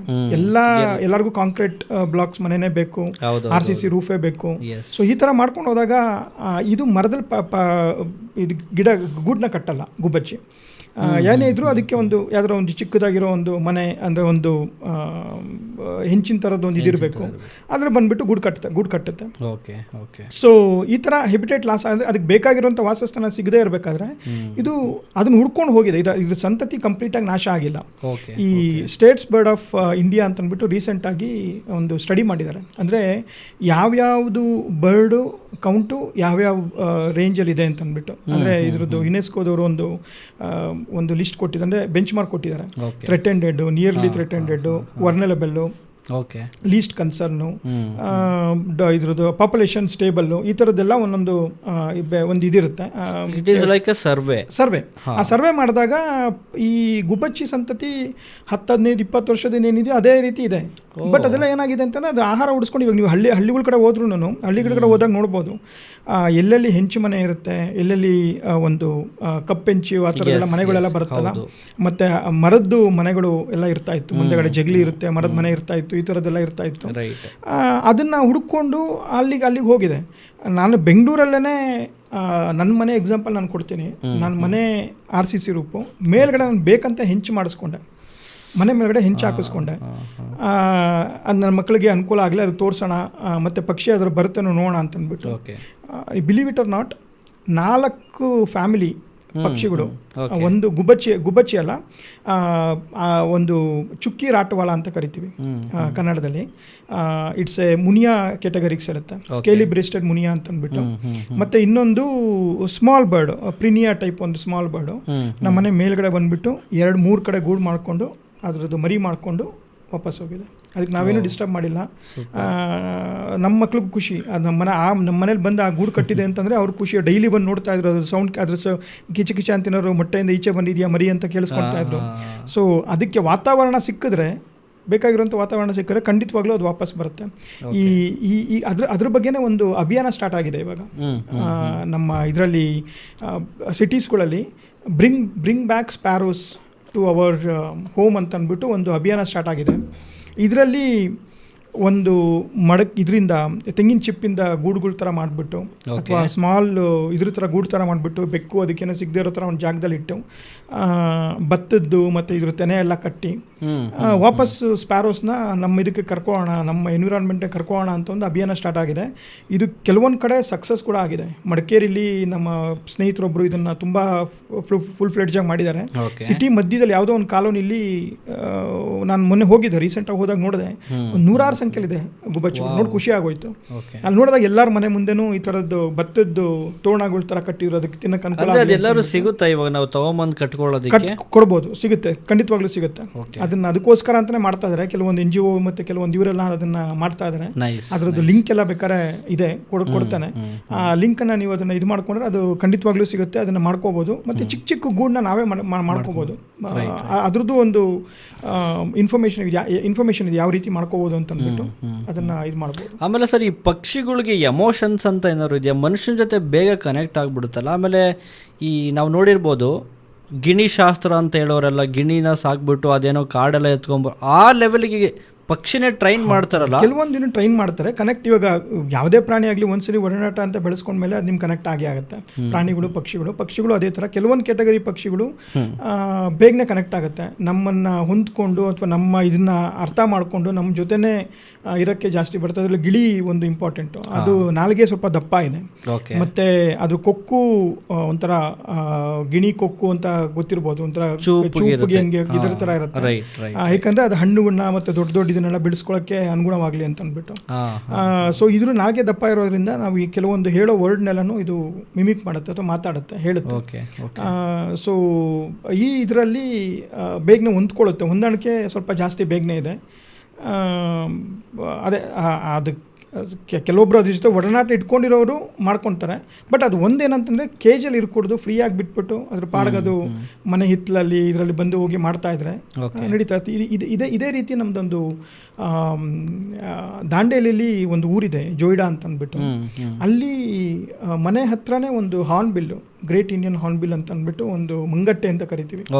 ಅದು ನನ್ನ ಫೇವ್ರೇಟ್ ಬರ್ಡ್. ಅದು ಆ ಬರ್ಡ್ನ ನೋಡೋಕ್ಕೆ ಒಂದು 4-5 ದಿನ ಕಾಯ್ದಿದ್ದೀನಿ. ಅದು ಒಂದೇ ಒಂದು ಬರ್ಡ್ನ ನನ್ನ ಕಣ್ಣು ಕಾಣಿಸ್ಕೊಳ್ಳಿ ಅಂತ ಅಂದ್ಬಿಟ್ಟು ಯಾವುದೋ ಒಂದು ಕಾಡಲ್ಲಿ ಎಲ್ಲೋ ಒಂದು ಕಡೆ ಕೂತ್ಕೊಂಡು ಅದು ಬರಲಿ ಅಂತ ಅಂದ್ಬಿಟ್ಟು ತುಂಬ ಶೈ ಬರ್ಡ್ ಅದು. ಅದನ್ನ ನೋಡೋಕ್ಕೆ 3-4 ದಿನ ಕಾಯ್ದಿದ್ದೀನಿ. ಬರ್ಡ್ ಸರ್ವೆ ಹೋಗೋದು ದಂಡೇಲಿಲಿ. That's one of the beautiful and majestic bird ಅದು. ಮಂಗಟ್ಟೆ, ದಾಸ ಮಂಗಟ್ಟೆ ಅಂತ ಕರಿತೀವಿ ಅಥವಾ ಮಲೆ ಮಂಗಟ್ಟೆ ಅಂತ ಕರಿತೀವಿ. ಇದು great Hornbill. What so special about that bird ಅಂತ? ನೋಡೋದಕ್ಕೆಲ್ಲ ಯಾವ ರೀತಿ ಇದೆ? ನೋಡೋದಕ್ಕೆ ಸ್ವಲ್ಪ ದೊಡ್ಡದಾಗಿದೆ, ಬ್ಲ್ಯಾಕ್ ಕಲರ್ ಬರ್ಡ್, ದೊಡ್ಡದು. ಮೇಲ್ಗಡೆ ಕೊಕ್ಕು ಉದ್ದ ಇರುತ್ತೆ, ಯೆಲ್ಲೋ ಕಲರ್ ಕೊಕ್ಕು. ಅದ್ರ ಮೇಲ್ಗಡೆ ಬೀಕ್ ಒಂದು ಸ್ವಲ್ಪ ಕಾಸ್ಕ್ಯೂ ಅಂತ ಕರಿತೀವಿ, ಅದ್ರದ್ದು ಮೇಲ್ಗಡೆ ಬಂದಿರುತ್ತೆ. ತುಂಬ ಶೈ ಬರ್ಡ್. ನನಗೆ ಈ ಬರ್ಡ್ ಯಾಕೆ ತುಂಬ ಇಷ್ಟ ಆಯಿತು ನನಗೆ ಅಂತಂದರೆ, ಈ ಬರ್ಡ್ನ ನಾವು ಕಾಡಿನ ರೈತ ಅಂತ ಕರಿತೀವಿ. ಕಾಡಿನ ರೈತ ಏನಕ್ಕೆ ಅಂದರೆ ಈ ಬರ್ಡ್ ಎಲ್ಲಿರುತ್ತೋ ಅಂದರೆ ಈ ಮಂಗಟ್ಟೆಗಳು, ಎಸ್ಪೆಷಲಿ ಮಲೆ ಮಂಗಟ್ಟೆ ಮತ್ತು ದಿಸ್ ಗ್ರೇಟರ್ ಹಾರ್ನ್ಬಿಲ್ಲು ಅಥವಾ ಪೈಡ್ ಹಾರ್ನ್ಬಿಲ್ಲು, ಮಲ್ಬಾರ್ ಪೈಡ್ ಹಾರ್ನ್ಬಿಲ್ಲು, ಈ ಹಾರ್ನ್ಬಿಲ್ ಎಲ್ಲಿರುತ್ತೋ ಅಲ್ಲಿ ಬಯೋಡೈವರ್ಸಿಟಿ ತುಂಬ ರಿಚಾಗಿ ಬೆಳೀತಾ ಇರುತ್ತೆ. ಇದೇನು ಮಾಡುತ್ತೆ, ಒಂದು ಹಣ್ಣಿನ ಬೀಜ ತುಂಬ ಚೆನ್ನಾಗಿದೆ, ಈ ಮರ ಚೆನ್ನಾಗಿದೆ ಅಂತಂದರೆ ಆ ಹಣ್ಣಿನ ಬೀಜನ ತಗೊಂಡು ಒಂದು 10 ಕಿಲೋಮೀಟ್ರು ಅಥವಾ 15 ಕಿಲೋಮೀಟ್ರ್ ದೂರದಲ್ಲಿ ಅದನ್ನು ಪಸರಿಸುತ್ತೆ. ಅಂದರೆ ಸೀಡ್ ಡಿಸ್ಟ್ರಿಬ್ಯೂಷನ್ ಮಾಡುತ್ತೆ. ಇವಾಗ ಒಂದು ಕ್ವೆಶನ್ ಕೇಳ್ತೀನಿ ನಿಮಗೆ. ಈಗ ನಾವೆಲ್ಲ ಉಸಿರಾಡೋಕ್ಕೆ ಮರ ಗಿಡಗಳು ಬೇಕೇ ಬೇಕು, ಆಕ್ಸಿಜನ್ ಇರಬೇಕು. ಈ ಕಾಡಲ್ಲಿ ಮತ್ತು ಇದರಲ್ಲೆಲ್ಲ ಮರ ಗಿಡಗಳನ್ನ ಯಾರು ಬೆಳೆಸ್ತಾ ಇದ್ದಾರೆ? Okay, interesting question. ಅದು ಮೇ ಬಿ ಮೊದಲಿಂದನೂ ಇದೆ, ಅದಕ್ಕೆ ಬೆಳೀತಾ ಇದೆ. ಅದು ಕಾಡು ಅಂತ ಇರುತ್ತಲ್ಲ, ನಮಗಿರೋ ನಾಲೆಡ್ಜ್. ಡಿಫಾರೆಸ್ಟೇಷನ್ ಮಾಡಿರ್ತೀವಿ, ಅದು ಒಂದ್ಸಲಿ ಕಾಡ್ಗೀಚ್ ಬಂದ್ಬಿಟ್ಟು ಎಲ್ಲ ಒಟ್ಟೋಗಿರುತ್ತೆ. ಮತ್ತೆ ಅಲ್ಲಿ ಹೊಸ ಇದು ಪ್ಲಾಂಟ್ ಬರಬೇಕು, ಮತ್ತೆ ಹೊಸ ಪ್ಲಾಂಟ್ಸ್ ಬರಬೇಕು, ಚಿಗುರು ಬೇಕಲ್ವಾ, ಅದೆಲ್ಲ ಹಿಂಗಾಗ್ತಾ ಇದೆ. ನೀವು ಹೇಳ್ದಾಗೆ ಬರ್ಡ್ಸ್ ತಗೊಂಡೋಗಿ ಅಲ್ಲಿ ತಿಂದು ನಮ್ಮ ಕಾಂಟ್ರಿಬ್ಯೂಷನ್, ನಾವೇನು ಮರ ಗಿಡಗಳು ಬೆಳೆಸ್ತೀವಿ ಅಂತ ಅಂತೀವಲ್ಲ, ನಮ್ಮ ಕಾಂಟ್ರಿಬ್ಯೂಷನ್ ನಾಟ್ ಇವನ್ 2-3%, ಏನೂ ಇಲ್ಲ. ಬಟ್ ಈ ಕಾಡನ್ನ ಬೆಳೆಸ್ತಾ ಇರೋದು ಮೈನು ಪ್ರಾಣಿಗಳು, ಪಕ್ಷಿಗಳು, ಮತ್ತು ಈ ದುಂಬಿ, ಹನಿ ಬೀಸು, ಚಿಟ್ಟೆಗಳು. ಇದೆಲ್ಲ ಪಾಲಿನೇಷನ್ ಮಾಡ್ತಾ ಇಲ್ಲ ಅಂತಂದರೆ ನಮಗೇನು ಆಹಾರ ಸಿಗಲ್ಲ. ಈ ಪಕ್ಷಿಗಳದ್ದು ಒನ್ ಆಫ್ ದ ಇಂಪಾರ್ಟೆಂಟ್ ಉಪಯೋಗ ಅಂತ ಹೇಳಬೇಕು ಅಂತಂದರೆ ಈ ಬೀಜ ಪ್ರಸರಣ ಅಂತ ಕರಿತೀವಿ, seed distributions, seed dispersal. So ಅದು ಒಂದು ಕಡೆ ತಿಂದಿದ್ದು ಬೀಜನ ಇನ್ನೊಂದೆಲ್ಲೋ ಒಂದು ಕಡೆ ಹೋಗಿ ಹಾಕಿರುತ್ತೆ, ಅಲ್ಲಿ ಆ ಗಿಡ ಹುಟ್ಕೊಳ್ಳುತ್ತೆ. ಮತ್ತು ಅದು ತಿಂದಿರೋದ್ರಿಂದ ಹಿಕ್ಕೆಯಿಂದನೂ ಬೇರೆ ಕಡೆ ಬಂದಿರುತ್ತೆ. ಆ ಹಿಕ್ಕೆಗಳು ಎಷ್ಟು ಇದರಾಗಿರುತ್ತೆ ಅಂತಂದರೆ ಏನಂತ ಕರಿತೀವಿ, it's very rich with potassium, magnesium, ಇದೆಲ್ಲ ನಿಮಗೆ ಗೊಬ್ಬರಗಳು ಏನಂತ ಹಾಕ್ತೀವಲ್ಲ ಅದೆಲ್ಲ ಅದರಲ್ಲೇ ಇರುತ್ತೆ. ಈ ಆಲದ ಮರ ಅಷ್ಟು ದೊಡ್ಡದಾಗಿ ಬೆಳೆಯೋಕ್ಕೆ ಏನು ಕಾರಣ ಹೇಳಿ? ಅದಕ್ಕೆ ಯಾರಾದ್ರು ಗೊಬ್ಬರ ಹಾಕ್ತಿರ್ತಾರೆ ಎಲ್ಲಾದರೂ? ಆಲದ ಮರ ತುಂಬ ದೊಡ್ಡದಾಗಿ ಬೆಳೀತಾ ಇರುತ್ತೆ. ಹೌದು, ಅರಳಿ ಮರನು ತುಂಬ ದೊಡ್ಡದಾಗಿ ಬೆಳೀತಾ ಇರುತ್ತೆ. ಊರ ಮುಂದೆಗಡೆ ಅವಾಗೆಲ್ಲ ಹಳ್ಳಿಗಳ ಕಡೆ ಇರ್ತಾ ಇತ್ತು. ಅದ್ರ 106 ಪಕ್ಷಿಗಳು ಕೂತ್ಕೊಂಡು ಅದ್ರ ಹಿಕ್ಕೆಗಳು ಕೆಳಗಡೆ ಬೀಳ್ತಾ ಇದ್ದಾಗ ಅದ್ರದ್ದು 1 ಗ್ರಾಮ್ ಹಿಕ್ಕೆಗಳನ್ನು ಎಷ್ಟೋ ಇದ್ರದ್ದು ಗೊಬ್ಬರಕ್ಕೆ ಸಮ ಅದು. ಸೊ ಅದನ್ನು ಹೀರ್ಕೊಂಡು ಮರ ತುಂಬ ಚೆನ್ನಾಗಿ ಬೆಳೆಯುತ್ತೆ. ಸೊ ಈ ಥರದ್ದು ಎಷ್ಟೊಂದಿದೆ. Seed distribution is one of the main important aspects. ಆ ಇಂಪಾರ್ಟೆಂಟ್ ಉಪಯೋಗ ನಮ್ಮ ಪಕ್ಷಿಗಳು ಏನಕ್ಕೆ ಬೇಕು ಅಂತ ಕೇಳ್ತಾ ಇದ್ದಾರೆ. ಸೊ ಇವಾಗ ಇದ್ರ ಉಪಯೋಗಗಳ ಬಗ್ಗೆ ಮಾತಾಡೋಣ. ಇದು ಒಂದು ಉಪಯೋಗ, ಸೀಡ್ ಡಿಸ್ಟ್ರಿಬ್ಯೂಷನ್ ಅಂತ ಒಂದು ಉಪಯೋಗ. ನಮ್ಮಲ್ಲಿರೋ ನಮ್ಮ ಕಾಡುಗಳು, ಯಾವುದೇ ಕಾಡುಗಳಲ್ಲಿರ್ಬೋದು, ಈ ಪಕ್ಷಿ ಸಂತತಿ ಯಾವ್ದಾದ್ರು ಒಂದು 3ರಿಂದ 4 ಮೇಜರ್ ಉಪಯೋಗಗಳು ಅಂತಂದ್ರೆ ಯಾವ್ದು? ಒಂದು ಸೀಡ್ ಡಿಸ್ಟ್ರಿಬ್ಯೂಷನ್ ಅಂತ ಹೇಳಿದ್ರಿ, ಒಂದು ಸೀಡ್ ಡಿಸ್ಟ್ರಿಬ್ಯೂಷನ್, ಇನ್ನೊಂದು ಪೆಸ್ಟ್ ಕಂಟ್ರೋಲು. ಪೆಸ್ಟ್ ಕಂಟ್ರೋಲ್ ಅಂತಂದ್ರೆ ಈ ಹೊಲ ಗದ್ದೆಗಳಲ್ಲಿ ಹೆಗ್ಣಗಳು, ಇಲಿಗಳ ಕಾಟ ಎಲ್ಲ, ಹಾವುಗಳು, ಹೆಗ್ಣಗಳು, ಇಲಿಗಳ ಕಾಟ ಎಲ್ಲ ಇರುತ್ತೆ. ಸೊ ಇದನ್ನೆಲ್ಲ ಕೆಲವೊಂದು ಜಾತಿ ಪಕ್ಷಿಗಳು ಕಂಟ್ರೋಲ್ ಮಾಡ್ತಾ ಇದೆ. ಮತ್ತು ತಮ್ಮ ಬೆಳೆಗಳಿಗೆ ಬರುವಂಥ ಚಿಕ್ಕ ಚಿಕ್ಕ ಕ್ರಿಮಿ ಕೀಟಗಳನ್ನು ಕಂಟ್ರೋಲ್ ಮಾಡ್ಕೊಂಡಿದೆ ಇದು. ಅಂದರೆ ಆ ಕ್ರಿಮಿ ಕೀಟಗಳನ್ನ ಬೆಳಗ್ಗೆ ಬಿಡ್ತಾ ಇಲ್ಲ. ಹಿಂದಿನ ಕಾಲದಲ್ಲೆಲ್ಲ ಏನು ಮಾಡ್ತಾಯಿದ್ರು, ಜೋಳ ಇರ್ಬೋದು, ರಾಗಿ ತೆನೆ ಇರ್ಬೋದು, ಇದನ್ನೆಲ್ಲ ಯಾವ್ಯಾವ ಥರದ್ದು ಇದು ಬೆಳಿಬೇಕಾದ್ರೆ ಜಾಸ್ತಿ ಕೆಮಿಕಲ್ಸು, ಪೆಸ್ಟಿಸೈಡ್ಸ್ ಎಲ್ಲ ಯೂಸ್ ಮಾಡ್ತಾ ಇರಲಿಲ್ಲ. ಸಾವಯವ ಪದ್ಧತಿಲೇ ಸಾವಯವ ಗೊಬ್ಬರ, ಇದ್ರ ಮನೆ ಗೊಬ್ಬರ, ಇದ್ರ ದನದ ಗೊಬ್ಬರ, ಹಸು ಗೊಬ್ಬರ ಎಲ್ಲ ಇರ್ತಾ ಇತ್ತು, ಅದನ್ನು ಹಾಕಿರ್ತಾಯಿದ್ರು. ಆಮೇಲೆ ಈ ಪಕ್ಷಿಗಳು ರೈತನ ಮಿತ್ರ ಆಗಿ ವರ್ತಿಸ್ತಾ ಇರ್ತಾರೆ. ಅಂದ್ರೆ ರೈತನ ಮಿತ್ರ ಆಗಿ ಅದನ್ನ ಇದು ಮಾಡ್ತಾ ಇರ್ತಾರೆ. ಇಂಡೈರೆಕ್ಟ್ ಆಗಿ ಮಾಡ್ತಿರೋದು ನಮಗೆ ಗೊತ್ತಾಗ್ತಾ ಇಲ್ಲ. ಗೊತ್ತು ಇಂಡೈರೆಕ್ಟ್ ಆಗಲ್ಲ. ಕೆಲವೊಂದು ಹಳ್ಳಿಗಳಲ್ಲಿ ಇವಾಗಲೂ ಪ್ರತೀತಿ ಇದೆ. ಅಂದ್ರೆ ಈ ತರ ಪಕ್ಷಿಗಳು ಬಂದ್ಬಿಟ್ಟು ಈ ತರ ತಿನ್ಕೊಂಡು ಹೋಗ್ತಾ ಇದ್ರೆ ಅದನ್ನ ಇವಾಗ 80% ಕ್ರಾಪಲ್ಲಿ ಒಂದು 10% ಇದನ್ನ ತಿನ್ಬೋದು. ಅದರಿಂದ ಉಪಯೋಗ ಅಲ್ಲಿ ಅದ್ರಲ್ಲಿ ಬೇರೆ ಬೇರೆ ಇರೋ ಹುಳ ಉಪ್ಪಟೆಗಳನ್ನೆಲ್ಲ ತಿನ್ಬಿಟ್ಟು ಆ ಬೆಳೆ ಹಾಳಾಗದಿರೋ ತರ ತಡೀತಾ ಇದೆ. ಇವಾಗ ಬರೀ ಅದು ಬಂದ್ಬಿಟ್ಟು ಬೆಳೆನ ಮಾತ್ರ ತಿನ್ನಲ್ಲ, ಆ ಬೆಳೆನ ಒಂದೆರಡು ಕಡ್ಡಿನ ಒಂದು ಕಾಳುಗಳನ್ನ ತಿಂತಾ ಇದ್ರು. ಅದಕ್ಕೆ ಮೇಯ್ನ್ ಬೇಕಾಗಿರೋ ಚಿಕ್ಕದು ಹುಳ ಉಪ್ಪಟೆಗಳು, ಸಣ್ಣ ಸಣ್ಣ ಹುಳಗಳು ಸಿಗ್ತಾ ಇರುತ್ತೆ ಅದರಲ್ಲಿ. ಅದು ಆ ಎಲೆಗಳನ್ನ ಮತ್ತು ಆ ಕ್ರಾಪ್ನ ತಿನ್ಬಿಟ್ಟು ಹಾಳು ಮಾಡುತ್ತೆ. ಸೊ ಅದನ್ನು ಇದು ಕಂಟ್ರೋಲ್ ಮಾಡುತ್ತೆ ಪಕ್ಷಿಗಳು ಬಂದ್ಬಿಟ್ಟು. ಸೊ ಇದೆಲ್ಲ ಇಂಟರ್ಲಿಂಕ್ಡ್ ಕನೆಕ್ಟಿವಿಟಿ. ಸೊ ನಾನು ನಮ್ಮ ಹಳ್ಳಿ ಕಡೆ ಹೋಗಿದ್ದಾಗ ಪಕ್ಷಿನ ಜಾಸ್ತಿ ಬಂದರೆ ಅದನ್ನು ಓಡಿಸು ಅಂತ ಹೇಳ್ತಾ ಇದ್ರು. ನಾವೊಂದು ಮಿಷಿನ್ ಮನೆ ಅಂತ ಇರ್ತಾ ಇತ್ತು, ಅದ್ರ ಮೇಲೆ ನಿಂತ್ಕೊಂಡ್ಬಿಟ್ಟು ಒಂದಷ್ಟು ಗುಂಪಾಗಿ ಈ ಮುನಿಯ ಹೊಲಗಳಲ್ಲಿ ಮುನಿಯ ಅಂತ ಹೇಳಿದ್ನಲ್ಲ, ಆ ಪಕ್ಷಿಗಳು ಬರ್ತಾ ಇತ್ತು. ಅದು ಬಂದಾಗ ಅದನ್ನ ತಮಟೆ ಒಂದು ತಗಡಿನ ಡಬ್ಬ ತಗೊಂಡು ಸೌಂಡ್ ಮಾಡ್ಬಿಟ್ಟು ಓಡಿಸೋದು, ಅಥವಾ ಒಂದು ಜೋರಾಗಿ ಕಲ್ಲು ಬೀಸ್ಬಿಟ್ಟು ಇದು ಮಾಡೋದು, ಇದೆಲ್ಲ ಮಾಡ್ತಾ ಇದ್ವಿ. ಬಟ್ ಅವಾಗಿಂದ ರೈತರುಗಳಿಗೆ ಅದ್ರ ಬಗ್ಗೆ ನಾಲೆಡ್ಜ್ ಇದೆ. ಅಂದರೆ ಅದು ಗೊತ್ತಿತ್ತು, ಅದು ಬಂದು ಏನು ಪೂರ್ತಿ ಏನು ತಿನ್ಕೊಂಡು ಹೋಗಲ್ಲ, ಪೂರ್ತಿ ಹಾಳು ಮಾಡಲ್ಲ, ಅದು ನಮಗೆ ಹೆಲ್ಪ್ ಮಾಡುತ್ತೆ. ಮತ್ತು ಅದೇ ಥರ ಇವಾಗ ಕೆಲವೊಂದು ಕೈಟ್ಸ್ ರಾಮದಾಸ ಹದ್ದು ಅಂತ ಇದೆ, ಬ್ಲಾಕ್ ವಿಂಗ್ಡ್ ಕೈಟ್. ಅದು ಯಾವಾಗಲೂ ನೀವು ಹೊಲದ ಹತ್ರ ನೋಡ್ಬೋದು, ಯೂಶ್ವಲಿ ಜಾಸ್ತಿ ಇರೋದು. ಅದೇ ಥರ ಡ್ರಾಂಗೋಸು ಈ ಥರದ್ದೆಲ್ಲ ಇರುತ್ತೆ. ಇದೆಲ್ಲ ಏನು ಮಾಡುತ್ತೆ, ಹೊಲದ ಹತ್ರ ಬರೋ ಕಪ್ಪೆಗಳನ್ನ, ಮತ್ತು ಕಪ್ಪೆ ಅಲ್ಲ, ಇದು ಇಲಿಗಳು, ಹೆಗ್ಣಗಳು, ಈ ಥರದ್ದೆಲ್ಲ ಏನಿರುತ್ತೋ ಅದನ್ನೆಲ್ಲ ಹಿಡಿದ್ಬಿಟ್ಟು ತಿಂದ್ಬಿಟ್ಟು ಕಂಟ್ರೋಲ್ ಮಾಡುತ್ತೆ. ಒಂದು ಇಂಟ್ರೆಸ್ಟಿಂಗ್ ಸಂಗತಿ ಹೇಳಬೇಕು. ಈ ಇಸ್ರೇಲು ಪುಟ್ಟ ದೇಶ ಆದ್ರೂ ಟೆಕ್ನಾಲಜಿಲಿ ತುಂಬ ಮುಂದೆ ಇದ್ದಾರೆ. ಎಸ್ಪೆಷಲಿ ಈ ಅಗ್ರಿಕಲ್ಚರಲ್ ಇದರಲ್ಲೂ ತುಂಬ ಮುಂದೆ ಇದ್ದಾರೆ. ಅವರು ಏನು ಜಾಸ್ತಿ ಕೆಮಿಕಲ್ಸು, ಪೆಸ್ಟಿಸೈಡ್ಸ್ ಎಲ್ಲ ಯೂಸ್ ಮಾಡಲ್ಲ. ಒಂದೊಂದು ದೊಡ್ಡ ಜಮೀನಲ್ಲಿ ಅವರೇನು ಕ್ರಾಪ್ ಬೆಳೆ ಬೆಳೀತಾರಲ್ಲ, ಆ ಜಮೀನಲ್ಲಿ ಮಧ್ಯೆ ಒಂದು ಪೋಲ್ ಇಟ್ಬಿಟ್ಟು ಒಂದು ಬಾಕ್ಸ್ ಇಟ್ಟಿರ್ತಾ ಇದ್ರಂತೆ. ಅದೇನಕ್ಕೆ ಬಾಕ್ಸ್ ಇಟ್ಟಿದ್ದಾರೆ ಏನಂತ ಅಂದ್ಕೊಂಡ್ರೆ, ಅದರಲ್ಲಿ ಒಂದು ಗೂಬೆ ತನ್ನ ಸಂಸಾರ ಹುಡ್ಕೊಳ್ತಾ ಇತ್ತು. ಗೂಬೆ, ಔಲ್ ಅಂತ ಕರಿತೀವಲ್ಲ, ಅದು ಒಂದು ಗೂಬೆ ಅಥವಾ 1 ಅಥವಾ 2 ಗೂಬೆ ಅದೇನೋ ಒಂದು ಸಂಸಾರ ಇರ್ತಾ ಇತ್ತು. ಆ ಒಂದು 10 ಎಕರೆ 15 ಎಕರೆ ಏನು ಜಾಗದಲ್ಲಿ ಎಷ್ಟೇ ಇಲಿಗಳಿದ್ರು ಅಷ್ಟು ಇಲಿಗಳನ್ನು ಕಂಟ್ರೋಲ್ ಮಾಡ್ತಾ ಇತ್ತಂಥದ್ದು. ಇವಾಗಲೂ ಅದನ್ನು ಅದೇ ಥರ ಮಾಡಿದ್ದಾರೆ. ಇವಾಗಲೂ ಅದೇ ಥರ ಮಾಡಿಬಿಟ್ಟು ಒಂದೊಂದು ಇದರಲ್ಲಿ ಆ ಗೂಬೆಗಳಿಗೆ ಬೇಕು ಅಂತಂದ್ಬಿಟ್ಟು ಒಂದು ಇದನ್ನು ಬೆಳೆಸಿರ್ತಾರೆ. ಆದರೆ ನಮ್ಮ ಕರ್ನಾಟಕದಲ್ಲಿ ನಾವು ನೋಡ್ಕೊಂಡು ಬಂದದ್ದು ಗೂಬೆನ ನೋಡಬಾರ್ದು, ಗೂಬೆನ ಸಾಕಬಾರ್ದು, ಈ ಥರದ ಪ್ರತೀತಿ ಏನಕ್ಕೆ ಇದು ನಮ್ಮಲ್ಲಿ ಈ ಥರ ಅಂತ ಸರ್? ಕೆಲವೊಂದು ಸಲ ಏನಾಗಿದೆ, ಈ ಮಿತ್ಸ್ ಅಂತ ಏನು ಕರಿತೀವಿ, ಅಪನಂಬಿಕೆಗಳು, ಅದೆಲ್ಲನೂ ಕಾಲಕ್ಕೆ ತಕ್ಕಾಗಿ ಬಾಯಿ ಮಾತಿಂದನೋ ಅಥವಾ ಬೇರೆ ಇದರಿಂದನೋ ಅದರಿಂದ ಹಂಗಾಗತ್ತೆ ಹಿಂಗಾಗತ್ತೆ ಅಂತ ಹೇಳ್ಕೊಂಡು ಸುಮ್ಮನೆ ಹಂಗೇ ಬೆಳ್ಕೊಳ್ತಾ ಬಂದ್ಬಿಟ್ಟಿದೆ. ಅದೆಲ್ಲ ಸತ್ಯ ಅಲ್ಲ, ಅದು ಮಿತ್ಸ್ ಅದೆಲ್ಲ ನಾನು ಓಕೆ. ಅಪನಂಬಿಕೆಗಳು ಅಂತ ಹೇಳ್ಬೋದು. ಈ ಗೂಬೆ ನೋಡಿದ್ರೆ ಅಪಶಕುನ ಅಂತ ಕರೀತಾರೆ. ಗೂಬೆ ಕೆಲವೊಂದು ಕಡೆ ಲಕ್ಷ್ಮಿ ಅಂತ ಇದು ಪೂಜೆ ಮಾಡ್ತಾರೆ, ಇನ್ನೊಂದು ಕಡೆ ಅಪಶಕುನ ಅಂತ ಇದು ಮಾಡ್ತಾರೆ. ಸೊ ಇದೇ ರೀತಿ ಅದನ್ನು ಬೇರೆ ಇಲ್ಲಿಗಲ್ ಆಗಿ ಏನೇನಕ್ಕೋ ಬೆಳೆಸ್ಕೊಳ್ತಾರೆ ಗೂಬೆನ. ಬಟ್ ಅದರಿಂದ ಎಷ್ಟು ಉಪಯೋಗ ಇದೆ ಅಂತ ಯಾರಿಗೂ ಗೊತ್ತಿಲ್ಲ. This is one of the best pest controller okay. In the world. ನಿಮಗೆ ನ್ಯಾಚುರಲ್ ಆಗಿ ಇದೇನು ಬೇಡ, ಒಂದು 2 ಗೂಬೆ ಇದೆ ಒಂದು ಇದರಲ್ಲಿ ಇದೆ ಅಂತಂದರೆ ಆ ಒಂದು ದಿನಕ್ಕೆ ಒಂದು 10 ರಿಂದ 15 ಇಲಿಗಳನ್ನ ತಿಂದಾಕತ್ತದು.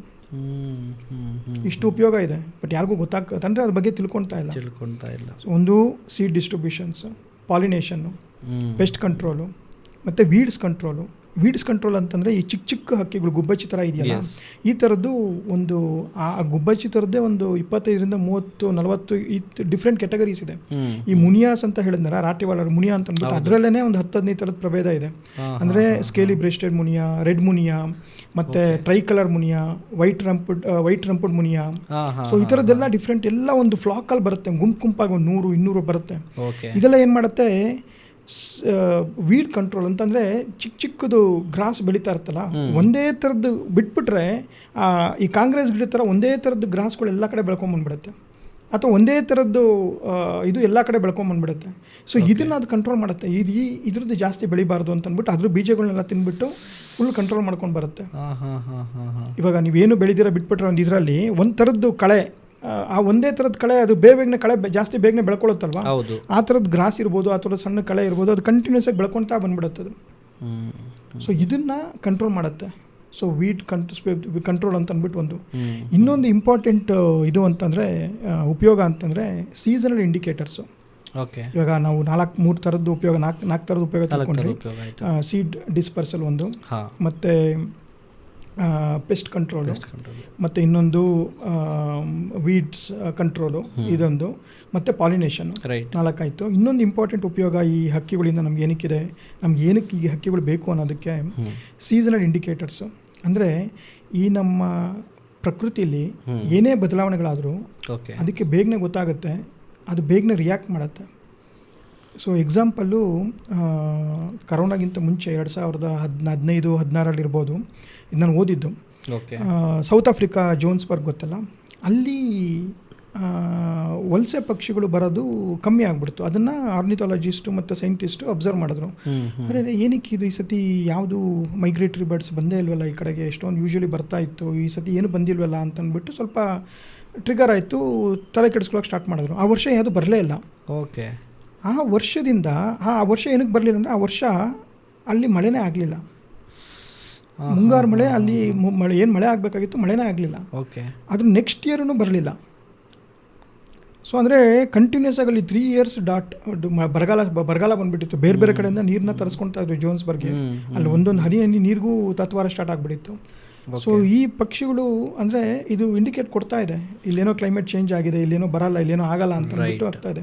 ಅದೇ ರೀತಿ ಇಲ್ಲಿ ನಮ್ಮ ರೈತರುಗಳು ಕರ್ನಾಟಕದಲ್ಲೇ ಇರ್ಬೋದು, ಅಥವಾ ಬೇರೆ ನಿಮ್ಮ ಇಂಡಿಯಾದಲ್ಲಿ ಬೇರೆ ಕಡೆ ರೈತರುಗಳ ಹತ್ರ ಕೇಳಿದ್ರೆ ಅವ್ರಿಗೂ ಮತ್ತು ಈ ಪಕ್ಷಿಗಳಿಗೂ ಅವಿನಾಭಾವನ ಸಂಬಂಧ ಇರುತ್ತೆ. ಈ ಚಾತಕ ಪಕ್ಷಿ ಅಂತ ಕೇಳಿದ್ದೀರಾ? ಚಾತಕ ಪಕ್ಷಿ ಅಂತ, ಅಥವಾ ಜಾಕೋಬಿನ್ ಕುಕು ಅಂತ ಕರಿತೀವಿ, ಅಥವಾ ಪೈಡ್ ಕುಕು ಅಂತ ನಾವು ಕರಿತೀವಿ. ನೋಡಿರ್ತೀವಿ, ನಮ್ಗೆ ಹೆಸರುಗಳು ಆಕ್ಚುಲಿ ನಮಗೆ ಗೊತ್ತಾಗ್ತಾ ಇಲ್ಲ. ಹೌದೌದು. ಚಾತಕ ಪಕ್ಷಿ ಅಂತ ಅಂದ್ಬಿಟ್ಟು ಇದೇನಾಗುತ್ತೆ, ಮುಂಗಾರು ಮಾನ್ಸೂನ್ ಕ್ಲೌಡ್ಸ್ ಎಲ್ಲೆಲ್ಲಿ ಹೋಗುತ್ತೋ ಅದ್ರ ಜೊತೆಯಲ್ಲೇ ಇದು ಹೋಗುತ್ತೆ. ಗೊತ್ತಾಯ್ತಲ್ಲ? ಸೊ ಈ ಪಕ್ಷಿ ಹಳ್ಳಿಗಳ ಕಡೆ ಈ ಪಕ್ಷಿ ಚಾತಕ ಪಕ್ಷಿ ಕೂಗು ಚೆನ್ನಾಗಿ ಏನಾದ್ರು ಕೇಳಿಸ್ತಾ ಇದೆ, ಅಥವಾ ಚಾತಕ ಪಕ್ಷಿ ಕಾಣಿಸ್ಕೊಳ್ತು ಅಂತಂದರೆ ಅಲ್ಲಿ ಮುಂಗಾರು ಚೆನ್ನಾಗಾಗುತ್ತೆ ಅಂತ ಅಂದ್ಬಿಟ್ಟು ಪ್ರತೀತಿ. ಇವಾಗಲೂ ಹಳ್ಳಿಗಳ ಕಡೆ ಚಾತಕ ಪಕ್ಷಿ ಕಾಣಿಸ್ಕೊಂತಪ್ಪ ಮುಂಗಾರು ಚೆನ್ನಾಗಾಗುತ್ತೆ ಅಂತ ಅನ್ನೋರು ಇದ್ದಾರೆ. ಜಾಕೋಬಿನ್ ಕೂಕು ಅಂತ ಅಂದ್ಬಿಟ್ಟು ಅದಕ್ಕೆ ಹೆಸರು.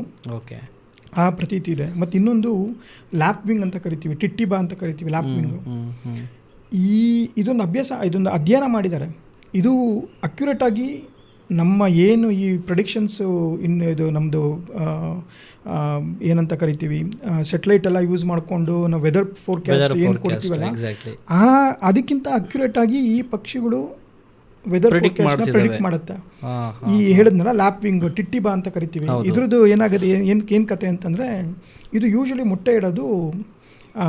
ಮೊಟ್ಟೆ ಇಟ್ಟು ಮರಿ ಮಾಡೋದು ಚಿಕ್ಕ ಇದ್ರ ಮೇಲೆ, ಅಂದರೆ ಕಲ್ಲುಗಳ ಮೇಲೆ, ನೆಲದ ಮೇಲೆ 4-5 ಕಲ್ಲುಗಳನ್ನ 5-6 ಕಲ್ಲುಗಳನ್ನ ಗುಡ್ಡೆ ಮಾಡಿ ಇದ್ರ ಮಾಡ್ಬಿಟ್ಟು ಅದ್ರಲ್ಲಿ ಮೊಟ್ಟೆ ಇಟ್ಬಿಟ್ಟು ಕಾಯುತ್ತೆ.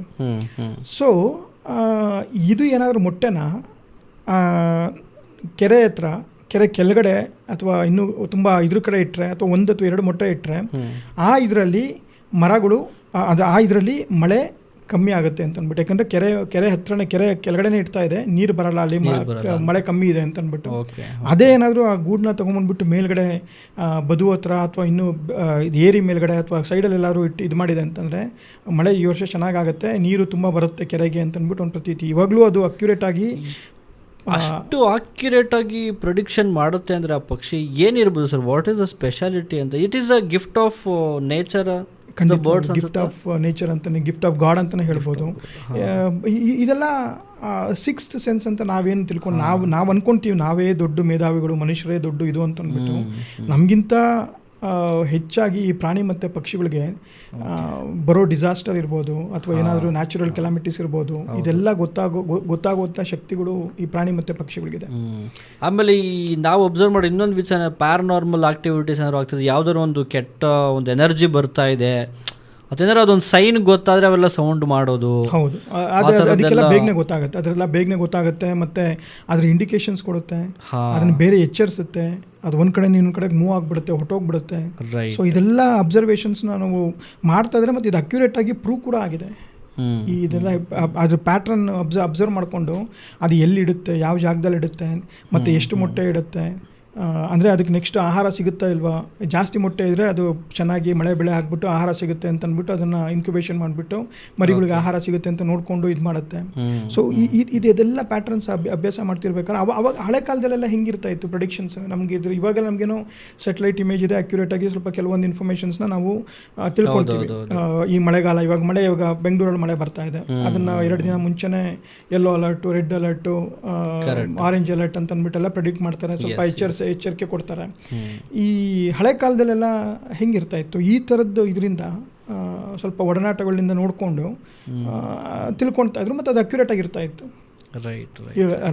ಯಾರಾದರೂ ಹಳ್ಳಿ ಕಡೆ ಹೋಗ್ಬಿಟ್ಟು ತುಂಬ ಹಳೆ ತಲೆಮಾರಿನ ರೈತರುಗಳನ್ನ ಕೇಳಿದ್ರೆ ಜನಪದ ಇದರಲ್ಲಿ ತುಂಬ ಚೆನ್ನಾಗಿ ಹೇಳ್ತಾರೆ. ಅಂದರೆ ಇದ್ರ ಪಕ್ಷಿಗಳ ಬಗ್ಗೆನೇ ಹಾಡಿರುತ್ತೆ, ಅದರಲ್ಲೇ ಎಷ್ಟೊಂದು ತಿಳ್ಕೊಳ್ಳೋಂಥ ಅಂಶಗಳಿರುತ್ತೆ. ಅಂದರೆ ಅದ್ರ ಆಗು ಹೋಗುಗಳನ್ನ ನೋಡಿಕೊಂಡು ಇವ್ರು ಕೆಲವೊಂದು ಬೆಳೆಗಳನ್ನ ಬೆಳೀತಾ ಇರ್ತಾರೆ.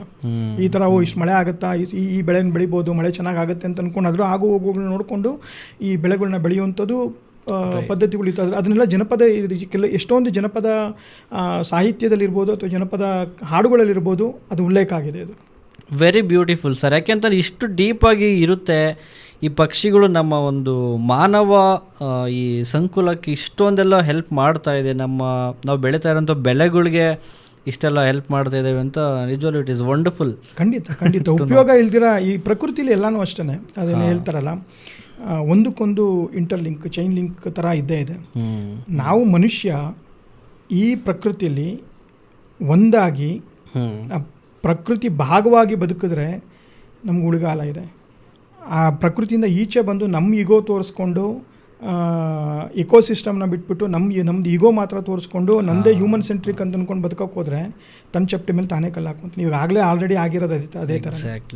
ಸೊ ಅದನ್ನು ಉಳಿಸ್ಬೇಕು ಅಂತ ಅಂದ್ಬಿಟ್ಟು ನಾವೆಲ್ಲ ಸ್ವಲ್ಪ ಇದ್ರ ಬಗ್ಗೆ ಒಂದು ಮೈನ್ ಕನ್ಸರ್ವೇಷನ್ ಪಾರ್ಟ್ ಅಂತ ಬಂದಾಗ ಮೈನ್ ಏನು ಬೇಕಾಗುತ್ತೆ ಹೇಳಿ, ಅವೇರ್ನೆಸ್ಸು. ಇವಾಗ ನಿಮಗೂ ಇಷ್ಟೊಂದು ವಿಷಯಗಳು ಗೊತ್ತಿರಲಿಲ್ಲ ಸರ್. ಒಂದ್ಸಲಿ ಅದ್ರ ಬಗ್ಗೆ ಡೀಪಾಗಿ ಹೋಗ್ತಿರ್ಬೇಕಾದ್ರೆ ಗೊತ್ತಾಗುತ್ತೆ, ಇಷ್ಟೊಂದೆಲ್ಲ ಉಪಯೋಗ ಇದೆಯಾ, ಇದರಿಂದ ನಾವು ಇಷ್ಟೊಂದೆಲ್ಲ ಮಾಡಬೇಕಾ ಅಂತ ಬರುತ್ತೆ ಅಲ್ವಾ. ಅದೇ ಥರ ಇನ್ನೊಂದು ಇದು ಈ ಗೀಜಗ ಪಕ್ಷಿ ಅಂತ ಹೇಳಿದ್ರಲ್ಲ, ಆ ಗೀಜಗ ಇದು ಅಂತ ಹೇಳಿದ್ರಲ್ಲ, ಅದ್ರದ್ದು ಒಂದು ಇಂಟ್ರೆಸ್ಟಿಂಗ್ ಸ್ಟೋರಿ ಹೇಳ್ತೀನಿ ಕೇಳಿ ಸರ್. ಈ ಗೀಜಗ ಪಕ್ಷಿನ ಅಂದರೆ ಬಯ್ಯ ವೀವರ್ ಅಂತ ಕರಿತೀವಿ, ಇದನ್ನ ಇಂಜಿನಿಯರ್ಸ್ ಆಫ್ ದ ಬರ್ಡ್ ಅಂತ ಕರೀತಾರೆ. ಅಂದರೆ ಬರೀ ಒಂದೇ ಒಂದು ನೂಲು ಎಲೆನ, ತಾಳೆಗರಿದ್ದು ಮತ್ತು ಬೇರೆ ಬೇರೆ ಥರದ್ದು ಎಲೆಗಳನ್ನ ಒಂದೊಂದೇ ಎಲೆಗಳನ್ನ ಹಿಂಗೆ ಬಿಡಿಸ್ಕೊಂಡು ಕಟ್ ಮಾಡ್ಕೊಂಡು ಬಂದು ಅಷ್ಟು ನೀಟಾಗಿ ಬಲೆನ ಕಟ್ಟುತ್ತೆ, ಅಂದರೆ ಗೂಡನ್ನ ಕಟ್ಟುತ್ತೆ. ಅದು ಗೂಡು ಕಟ್ಟೋದು ಕಾಲೋನಿಲಿ ಎಲ್ಲ ಗಂಡು ಪಕ್ಷಿಗಳು ಸೇರಿಕೊಂಡು ಕಾಲೋನಿಲಿ ಗೂಡು ಕಟ್ಟುತ್ತೆ. ಅರ್ಧಂಬರ್ಧ ಕಟ್ಬಿಡುತ್ತೆ. Okay, okay. ಹೆಣ್ಣು ಪಕ್ಷಿ ಬರುತ್ತೆ. ಹ್ಮ್. ಇದು ನಾನು ನಮ್ಮ ಇಲ್ಲೇ ಮನೆ ಹತ್ರನೇ ಅಬ್ಸರ್ವ್ ಮಾಡಿದ್ದೀನಿ. ಪ್ರತಿ ವರ್ಷ ಈ ಗೂಡು ಕಟ್ಬೇಕಾದ್ರೆ ನನಗೂ ಇದೊಂದು ಕುತೂಹಲ, ಹೆಂಗಿದು ಯಾವ ರೀತಿ ಇದನ್ನ ಇದು ಮಾಡುತ್ತೆ ಅಂತ ಅಂದ್ಬಿಟ್ಟು ಕುತೂಹಲ. ಹೋಗಿ ಅದನ್ನ ಟ್ರೈಪಾಡ್ ಹಾಕೊಂಡು ಕ್ಯಾಮ್ರಾ ಹಾಕೊಂಡು ಕೈಕೊಂಡು ಕೂತಿರ್ತೀನಿ. ಹೆಣ್ಣಕ್ಕಿ ಬರುತ್ತೆ, ಬಂದಾಗ ಕಿಚಿ ಪಿಚಿ ಕಿಚಿ ಪಿಚಿ ಅಂತ ಎಲ್ಲ ಅದು ಸೌಂಡ್ ಮಾಡ್ಬಿಟ್ಟು ಅದು ಅಟ್ರಾಕ್ಟ್ ಮಾಡಕ್ಕೆ ನೋಡ್ಬೇಕಾದ್ರೆ ಅದು ಮೂಮೆಂಟೇ ಒಂದು ಖುಷಿ ಕೊಡುತ್ತೆ. ಆ ಹೆಣ್ಣಕ್ಕಿ ಬಂದ್ಬಿಟ್ಟು ಯಾವ ಗೂಡು ಚೆನ್ನಾಗಿದೆ ಅಂತ ಅಂದ್ಬಿಟ್ಟು ಚೆಕ್ ಮಾಡುತ್ತೆ. ಅದರಲ್ಲೂ ಎಷ್ಟೊಂದು ಪ್ಯಾರಾಮೀಟರು, ಅಂದರೆ ಆ ಗೂಡು ನೆಲದಿಂದ ಎಷ್ಟು ಮೇಲಿದೆ, ಕೆಳಗಡೆ ನೀರಿದೆಯಾ, ಅದು ನೀರಿರೋ ಕಡೆನೇ ಕಟ್ಟೋದು, ಅದು ಹಾವು ಮತ್ತು ಬೇರೆ ಪ್ರಿಡೇಟರ್ಸ್ ಏನು ಬಂದ್ಬಿಟ್ಟು ಮೊಟ್ಟೆನೆಲ್ಲ ತಿನ್ನೋ ಥರ ಇದೆಯಾ ಇಲ್ವಾ, ಮತ್ತು ಅದು ಎಷ್ಟು ಹೈಟಲ್ಲಿದೆ, ಇನ್ ಕೇಸ್ ಮರಿ ಬಿದ್ದರೂ ಏನಾದ್ರು ತೊಂದರೆ ಇಲ್ವಾ, ಇದನ್ನೆಲ್ಲ ಚೆಕ್ ಮಾಡುತ್ತೆ. ಚೆಕ್ ಮಾಡಿಬಿಟ್ಟು ಯಾವುದೋ ಒಂದು ಗೂಡನ್ನ ಆಡಿಸ್ಕೊಳುತ್ತೆ. ಆ ಗೂಡನ್ನ ಆರಿಸ್ಕೊಂಡಾಗ ಆ ಗಂಡು ಮತ್ತು ಆ ಹೆಣ್ಣು ಎರಡು ಸಂಸಾರ ಸ್ಟಾರ್ಟ್ ಮಾಡ್ಕೊಂಡು ಆ ಪೂರ್ತಿ ಗೂಡನ್ನ ಕಂಪ್ಲೀಟ್ ಮಾಡಿಕೊಂಡು ಅಲ್ಲಿ ಮೊಟ್ಟೆ ಇಡುತ್ತೆ. ಮತ್ತು ಆ ಗೂಡು ಕಟ್ಟಬೇಕಾದ್ರೂ 2 ಚೇಂಬರ್ ಇರುತ್ತೆ ಈ ಗೀಜಿಗ ಇದರಲ್ಲಿ. ಅದು ಕೆಳಗಡೆಯಿಂದ ಹೋಗುತ್ತೆ ಒಂದು, ರೈಟ್, ಓಕೆ. ಇನ್ನೊಂದು ಮೇಲ್ಗಡೆಯಿಂದ ಇನ್ನೊಂದು ಚೇಂಬರ್ ಇರುತ್ತೆ. ಓಕೆ. ಬಟ್ ಇದು ಕೆಳಗಡೆಯಿಂದ ಹಿಂಗೆ ಹೋಗಿದ್ದು ಹಿಂಗೆ ವಾಪಸ್ ಒಳಗಡೆ ಬಂದು ಅಲ್ಲಿ ಮೊಟ್ಟೆ ಇಟ್ಟಿರುತ್ತೆ. ಅದ್ರ ಮೇಲ್ಗಡೆ ಇನ್ನೊಂದು ಚೇಂಬರ್ ಇರುತ್ತೆ. ಯಾವ್ದಾದ್ರು ಪ್ರಿಡೇಟರ್ಸ್, ಇವಾಗ ಹಾವು ಏನಾದ್ರು ಬಂತು ಅಂತ ಅನ್ಕೊಳ್ಳಿ, ಒಳಗಡೆ ಹೋಗ್ಬಿಟ್ಟು ನೋಡ್ಬಿಟ್ಟು ಏನೂ ಇಲ್ಲ ಅಂತ ಗೊತ್ತಾಗುತ್ತೆ, ಎಂಟಿ ಅಂತ ಅನ್ಬೇಕು, ಅಲ್ಲೇನಿಲ್ಲ ಅಂತ ಎಂಟಿ ಹಾಕೊಂಡು ಬರುತ್ತೆ. ಬಟ್ ಇನ್ನೊಂದು ಸೀಕ್ರೆಟ್ ಡೋರ್ ಇದಕ್ಕೆ ಗೊತ್ತಿರುತ್ತೆ. ಹಿಂಗೆ ಓಪನ್ ಮಾಡ್ಕೊಂಡು ಮರಿಗಳನ್ನ ಅಲ್ಲಿ ಅದರೊಳಗಡೆ ಇಟ್ಟಿರುತ್ತೆ. ನಾವು ಅನ್ಕೊಂತೀವಿ ನಾವು ಏನೋ ಸೀಕ್ರೆಟ್ ಮನೆಗಳಲ್ಲಿ ಸೀಕ್ರೆಟ್ ಲಾಕ್ ಮಾಡ್ತೀವಿ, ಇದು ಮಾಡ್ತೀವಿ ಅಂತ ಅಂದ್ಬಿಟ್ಟು. ಇದೊಂದು ನಿಜವಾಗ್ಲೂ ವಿಸ್ಮಯನೇ ನನಗೆ. ನಾನು ಪ್ರತಿ ವರ್ಷ ಈ ಆ್ಯಕ್ಟಿವಿಟಿನ ನಾನು ನೋಡಿದಿರ ಇರಲ್ಲ. ಇದು ಸೀಸನ್ ಇವಾಗ ಸ್ಟಾರ್ಟ್ ಆಗಿದೆ. ನಿಮ್ಗೆಲ್ಲರೂ ಸಿಕ್ಕಿದ್ರೆ ನಾನು ವಿಡಿಯೋ ಮಾಡಿ. ನಾವು ಮೊದಲೆಲ್ಲ ಹಳ್ಳಿ ಕಡೆ ಇದ್ದಾಗ, ನಾವು ಚಿಕ್ಕ ಹುಡುಗರಿದ್ದಾಗ ನೀರೆಲ್ಲ ಚೆನ್ನಾಗಿ ಹರಿತಿತ್ತು ಹಳ್ಳದಲ್ಲೆಲ್ಲ. ಹೌದು. ಸೊ ಅವಾಗ ಯಾವ್ದಾದ್ರು ಒಂದು ಮರ ಇದೆ ಅಂತಂದ್ರೆ 16 ಗೂಡುಗಳು ಇರ್ತಾಯಿತ್ತು. ಸೊ ಅದು ಏನಕ್ಕೆ ಅಲ್ಲೇ ಕಟ್ಟುತ್ತೆ, what is the reason behind it ಅಂತ ಇವಾಗ ಅರ್ಥ ಆಗ್ತಿದೆ. ಹೌದು. ನಾನು ಇನ್ನೊಂದು ಹೇಳಿದ್ನಲ್ಲ ಇದ್ರ ಪಕ್ಷಿ ಅಂತ ಅಂದ್ಬಿಟ್ಟು, ನೋಡಿ ಇದು ಟಿಟ್ಟಿಬಾ ಅಂತ ಅಂದ್ಬಿಟ್ಟು ಲ್ಯಾಪ್ವಿಂಗು. ಈ ಪಕ್ಷಿನೇ ಸೀಸನಲ್ ಇಂಡಿಕೇಟರು.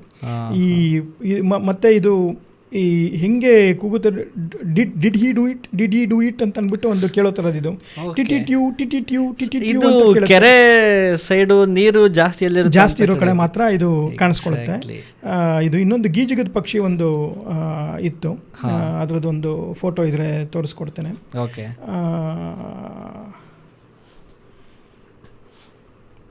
ದಿಸ್ ಒನ್, ಇದು ಗೀಜಗದ ಹಕ್ಕಿ.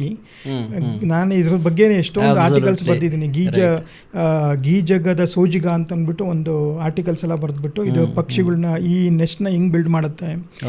ಒಂದೊಂದೇ ಎಳೆ ನೀವು ಅದು ನೋಡ್ಬೋದು. ಅದು ಸ್ಟಾರ್ಟಿಂಗ್ ಕಟ್ಟೋದ್ರಿಂದ ನೋಡ್ತಾ ಇದ್ದೀನಿ, ಅದು ಹೆಂಗೆ ಗಂಟಾಕತ್ತೆ, ಇದಕ್ಕೆ ಕೈ ಇಲ್ಲ ಕಾಲಿಲ್ಲ ಏನಿಲ್ಲ, ಅಷ್ಟು ಅಕ್ಯುರೇಟ್ ಆಗಿ ಅಷ್ಟು ಜೋರಾಗಿ ಗಾಳಿ ಬಂದು ಒಳಗಡೆ. ಹೌದು, ನೀರು ಹೋದ್ರೂ ವಾಪಸ್ ಬಂದ್ಬಿಡ್ಬೇಕು. ಈ ಥರದ್ದೆಲ್ಲ ಇದು ಮಾಡ್ಕೊಳುತ್ತೆ. ನೀರು ಹೋದ್ರೂ ವಾಪಸ್ ಬರಬೇಕು. ಈ ಥರ ಮಾಡಿಕೊಂಡು ಅಷ್ಟು ಚೆನ್ನಾಗಿ ಇದನ್ನ ಕಟ್ಟುತ್ತೆ. ಇದು ನಿಜವಾಗ್ಲೂ ಒಂದು ವಿಸ್ಮಯ ಅಂತ ಅನ್ಬೋದು. ಇದು ನನಗೆ ನೋಡಿರೋದ್ರಲ್ಲಿ ಈ ಪಕ್ಷಿ ಒಂದು ವಿಸ್ಮಯ. ಇನ್ನೊಂದು ಸ್ವ್ಯಾಲೋಸ್ ಅಂತ ಕರಿತೀವಿ. ನಮ್ಮ ಮನೆಯಲ್ಲಿ ಇದರಲ್ಲೊಂದು ಇದು ಮಾಡಿಸ್ದೆ, ಮನೆ ಕಟ್ಟಿಸಿದ್ದೀನಿ ಊರಲ್ಲಿ. ಅಲ್ಲಿ ಒಂದು ಸ್ವ್ಯಾಲೋಸ್ ಬಂದ್ಬಿಟ್ಟು ನಮ್ಮ ಇವ್ರ ಮನೇಲಿ ನೆಸ್ಟ್ ಮಾಡ್ತಾ ಇದೆ. ಅದು ಹೆಂಗೆ ಅಂತಂದರೆ ಕೆಮ್ಮಣ್ಣು ಅಥವಾ ಕೆಂಪು ಮಣ್ಣು ಅಥವಾ ಕಪ್ಪು ಮಣ್ಣು, ಆ ಚೆನ್ನಾಗಿರೋ ಮಣ್ಣು, ಒದ್ದೆಯಾಗಿರೋ ಮಣ್ಣು ತೊಗೊಂಡು ತನ್ನ ಸಲೈವ, ತನ್ನ ಎಂಜಿಲಿಂದ ಗಟ್ಟಿ ಮಾಡಿಬಿಟ್ಟು ನೆಸ್ಟ್ ಮಾಡ್ಕೊಂಡು ಬರುತ್ತೆ.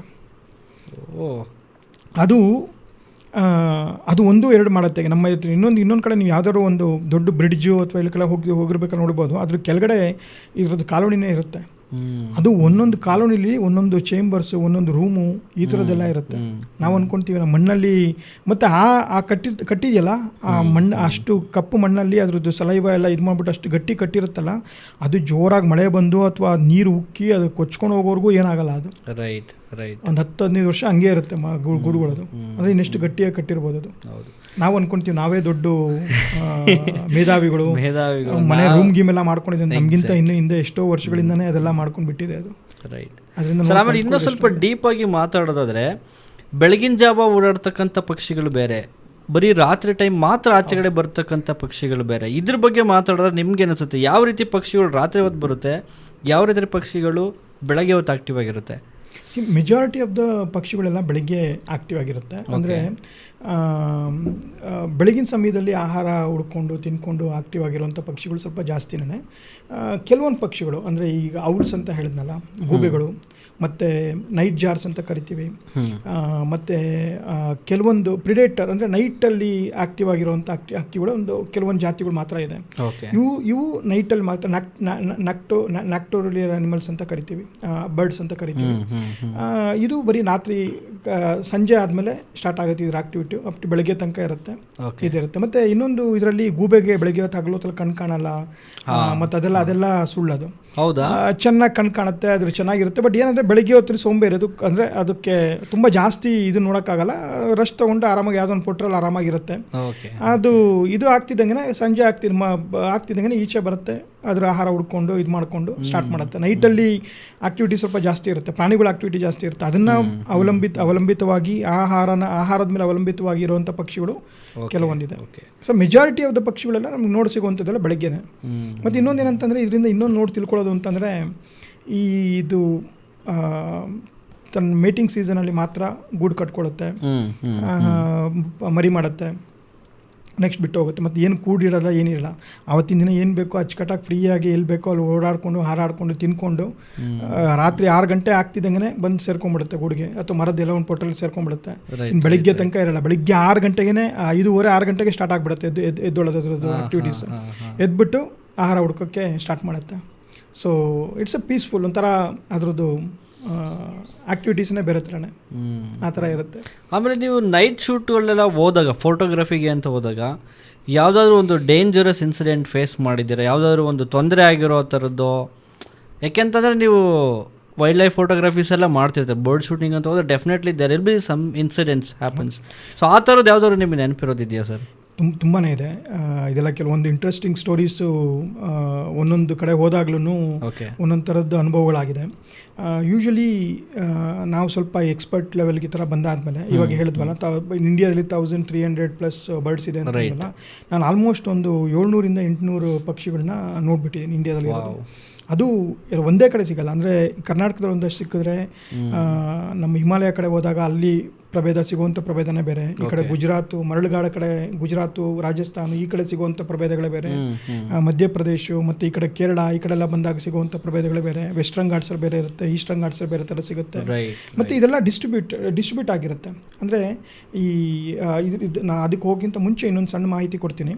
ಈ ಪಕ್ಷಿಗಳನ್ನ ಎಲ್ಲೆಲ್ಲಿ ನೋಡ್ಬೋದು ಅಂತ ಅನ್ನೋದು ಒಂದು ಮಾಹಿತಿ. ನಮ್ಮ ಕರ್ನಾಟಕದಲ್ಲಿ ಅಂದರೆ ಓವರಾಲ್ ಆಗಿ ಈ ಕೆರೆ, ನೀವು ಯಾವುದಾದ್ರು ಕೆರೆ ಹತ್ರ ಹೋದರೆ ಅಂದರೆ ಅದು ಜಲ ಅಂದರೆ ವಾಟರ್ ಬಾಡಿ ಬರ್ಡ್ಸ್ ಅಂತ ಕರಿತೀವಿ.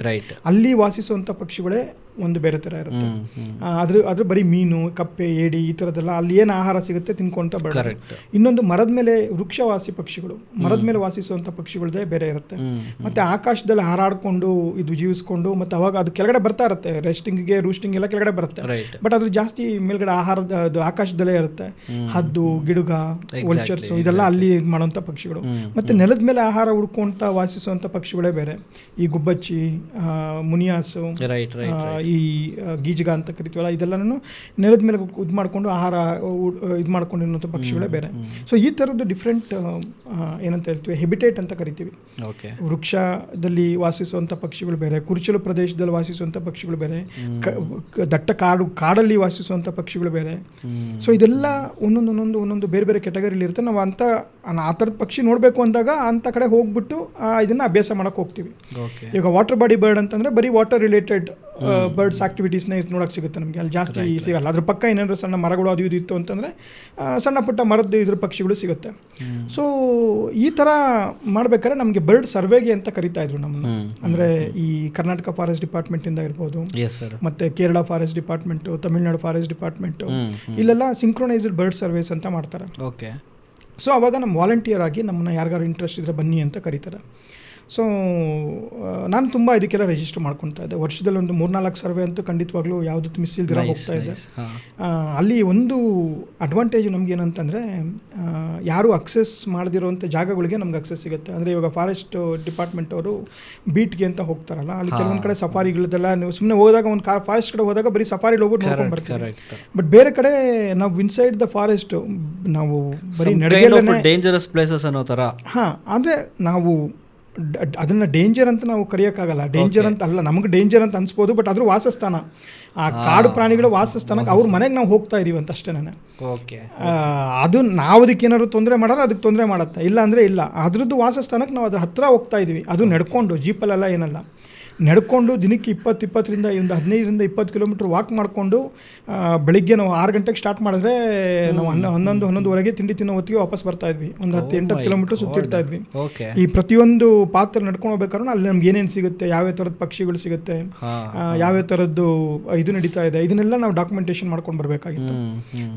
ಈ ಥರದ್ದು ಆಗಿರ್ಬೇಕಾದ್ರೆ ಇಲ್ಲಿ ನಾಗರಹೊಳೆ ಫಾರೆಸ್ಟಲ್ಲಿ ಒಂದು ಇನ್ಸಿಡೆಂಟ್ ಆಗಿದೆ, ಅದನ್ನು ಶೇರ್ ಮಾಡ್ಕೊಳ್ಳೋಕೆ ಇಷ್ಟಪಡ್ತೀನಿ.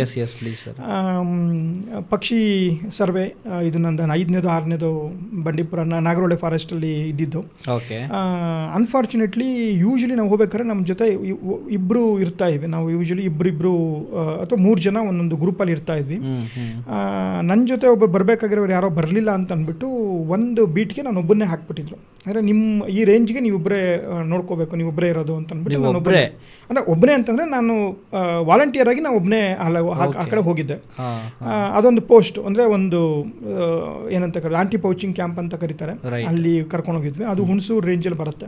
ನಾಗರಹೊಳೆ ಫಾರೆಸ್ಟು, ಕೊಡಗು, ಈ ಕಡೆ ಹೋದರೆ ಕೊಡಗು ಮಡಿಕೇರಿ ಸಿಗುತ್ತೆ. ಈ ಕಡೆ Nagarahole forest starting point Kaveri ನದಿ ಹರಿತಾ ಇದೆ. ಕಾವೇರಿ ನದಿ ಪಕ್ಕದಲ್ಲೇ ಒಂದು ಆಂಟಿ ಪೌಚಿಂಗ್ ಕ್ಯಾಂಪು. ನೈಟು ಹೋದಾಗಲೇ 10 ಗಂಟೆ ಆಗಿಬಿಟ್ಟಿತ್ತು. ಸರಿ, ಬೆಳಿಗ್ಗೆ ಎದ್ಬಿಟ್ಟು ನೋಡೋಣ ಅಂತಂದ್ಬಿಟ್ಟು ಬೆಳಿಗ್ಗೆ ಸ್ಟಾರ್ಟ್ ಮಾಡಿದ್ವಿ. ಬಟ್ ಅಲ್ಲಿ ಹೋಗ್ಬೇಕಾದ್ರೆ ಫಸ್ಟ್ ಹೇಳ್ಬಿಡ್ತಾರೆ ಅವರು ಕ್ಲಿಯರ್ ಕಟ್ಟಾಗಿ, ನಮ್ಮದು ನಾವು ವಾಲಂಟಿಯರಾಗಿ ಹೋಗಿದ್ದೀವಿ, ಬಟ್ ನಮ್ಮ ಜೀವಕ್ಕೂ ಅಲ್ಲಿ ಬೆಲೆ ಇರುತ್ತೆ. ಅಂದರೆ ಅದೇ they have to take the responsibility of our life also. Because ಕಾಡಲ್ಲಿ ನಿಮ್ಗೆ ಅನಿರೀಕ್ಷಿತವಾಗಿ ಏನು ಬೇಕಾದ್ರೂ ಘಟನೆಗಳು ಆಗ್ಬೋದು. You have to be prepare for that. ಮತ್ತು ಅವರು ಹೇಳಿರ್ತಾ ಇದ್ರು, ನಮ್ಮ ಜೊತೆಲಿ ಫಾರೆಸ್ಟ್ ಗಾರ್ಡ್ ಒಬ್ಬರು ಮತ್ತು ಫಾರೆಸ್ಟ್ ವಾಚರು 1-2-3 ಜನ ಜೊತೆಲಿ ಆ ಪರಿಸರಕ್ಕೆ ಅವರು ಡೈಲಿ ಓಡಾಡ್ತಿರ್ತಾರೆ. ಅವ್ರಿಗೆ ಗೊತ್ತಾಗುತ್ತೆ ಯಾರು ಫೆಮಿಲಿಯರ್ ಇರ್ತಾರೆ ಆ ರೀಜನ್ಗೆ ಅವ್ರನ್ನ ಕಳಿಸ್ತಾರೆ. ಅಲ್ಲಿ ಲೋಕಲ್, ಅಂದರೆ ಅವರು ಆಂಟಿ ಪೌಚಿಂಗ್ ಕ್ಯಾಂಪಲ್ಲಿ ಅಲ್ಲಿರೋ ಗಾರ್ಡ್ಸ್ಗಳನ್ನ ಜೊತೆ ಕಳಿಸ್ತಾರೆ ನಮಗೆ. ನಿಮ್ಮ ಬೀಟಲ್ಲಿ ಹೋಗ್ಬೇಕಾದ್ರೆ ಇವ್ರ ಜೊತೆಲಿ ಇವ್ರನ್ನ ಕರ್ಕೊಂಡು ಹೋಗಿ ಇವ್ರು ಅಬ್ಸರ್ವ್ ಮಾಡ್ಕೊಂಡು ಡಾಕ್ಯುಮೆಂಟೇಷನ್ ಮಾಡ್ಕೊಂಡು ಬರ್ತಾರೆ ಅಂತ ಅಂದ್ಬಿಟ್ಟು ಅವ್ರ ಜೊತೆಲಿ ಅಸೈನ್ ಮಾಡಿಬಿಟ್ಟು ಕಳಿಸ್ತಾ ಇರ್ತಾರೆ. ಸೊ ಫಸ್ಟ್ ಇನ್ಸ್ಟ್ರಕ್ಷನ್ ಕೊಟ್ಟಿರ್ತಾರೆ, ನೀವು ಏನೇ ಸಮಸ್ಯೆಗಳು ಎದುರಾದ್ರೂ ಆ ಫಾರೆಸ್ಟ್ ರೇಂಜ್ ಆಫೀಸರ್ಸ್ ಏನಿರ್ತಾರೋ ಅಥವಾ ಫಾರೆಸ್ಟ್ ಗಾರ್ಡ್ಸ್ ಏನಿರ್ತಾರೋ ಅವ್ರು ಏನು ಹೇಳ್ತಾರೋ ಅದನ್ನು ಕೇಳಬೇಕು ನೀವು. ಅವರೇ ನಿಮಗೆ ಗಾರ್ಡ್ಸ್ ಮೇನ್ ಆಗಿ. ಏನೇ ಆದ್ರೂ ಅವ್ರು ಏನು ಹೇಳ್ತಾರೋ ಅದನ್ನು ಕೇಳಿದ್ರೆ ನೀವು ಅದರಿಂದ ಈಚೆ ಬರ್ತೀರಾ. ನಮಗೆ ಸೇಫ್ಟಿ ಇಂಪಾರ್ಟೆಂಟ್. ನೀವೇ ವೆಂಚರ್ ಮಾಡ್ಕೊಂಡು ನಿಮ್ಗೆ ಗೊತ್ತಿಲ್ದಿರ ಹೆಂಗೆ ಹೋಗೋದು ಅದೆಲ್ಲ ರಿಸ್ಟ್ರಿಕ್ಟೆಡ್. ಅಂದರೆ ಅದು ಮಾಡೋಕ್ಕಾಗಲ್ಲ. ಇಟ್ಸ್ ನಿಮ್ಗೆ ಅಲ್ಲಿ ಏನಿರುತ್ತೆ ಅಂತ ಗೊತ್ತಿಲ್ಲ, ಅದು ರಿಸ್ಕ್. ನಿಮಗೆ ಅಷ್ಟು ದಟ್ಟ ಪೊದೆ ಇರುತ್ತೆ, ಹುಲ್ಲುಗಳು ಅಷ್ಟು ಬೆಳ್ಕೊಂಡಿರುತ್ತೆ. ನಾವೇನೋ ಸುಮ್ಮನೆ ಹೋಗ್ತಿರೋ ಪಕ್ಕದಲ್ಲಿ ಹುಲಿ ಇದ್ರೂ ಇರ್ಬೋದು, ಚಿರತೆ ಇದ್ರೂ ಇರ್ಬೋದು, ಗೊತ್ತಾಗಲ್ಲ. ಇವರು ಇದ್ರದ್ದು ಸ್ಮೆಲ್ಲಿಂದನೇ ಕಂಡುಹಿಡಿತಾರೆ. ಅಂದರೆ ಅದ್ರದ್ದು ಪಾಯಿಂಟ್ ಮಾರ್ಕ್ ಮಾಡ್ಕೊಂಡಿರುತ್ತೆ. ಪ್ರತಿಯೊಂದು ಕಡೆ ಹೋಗ್ಬೇಕಾದ್ರೆ ಅದ್ರ ರೀಸಸ್ಸಿಂದ ಇದರದೊಂದು ಟೆರಿಟರಿ ಮಾರ್ಕ್ ಅಂತ ಮಾಡ್ಕೊಂಡಿರುತ್ತೆ.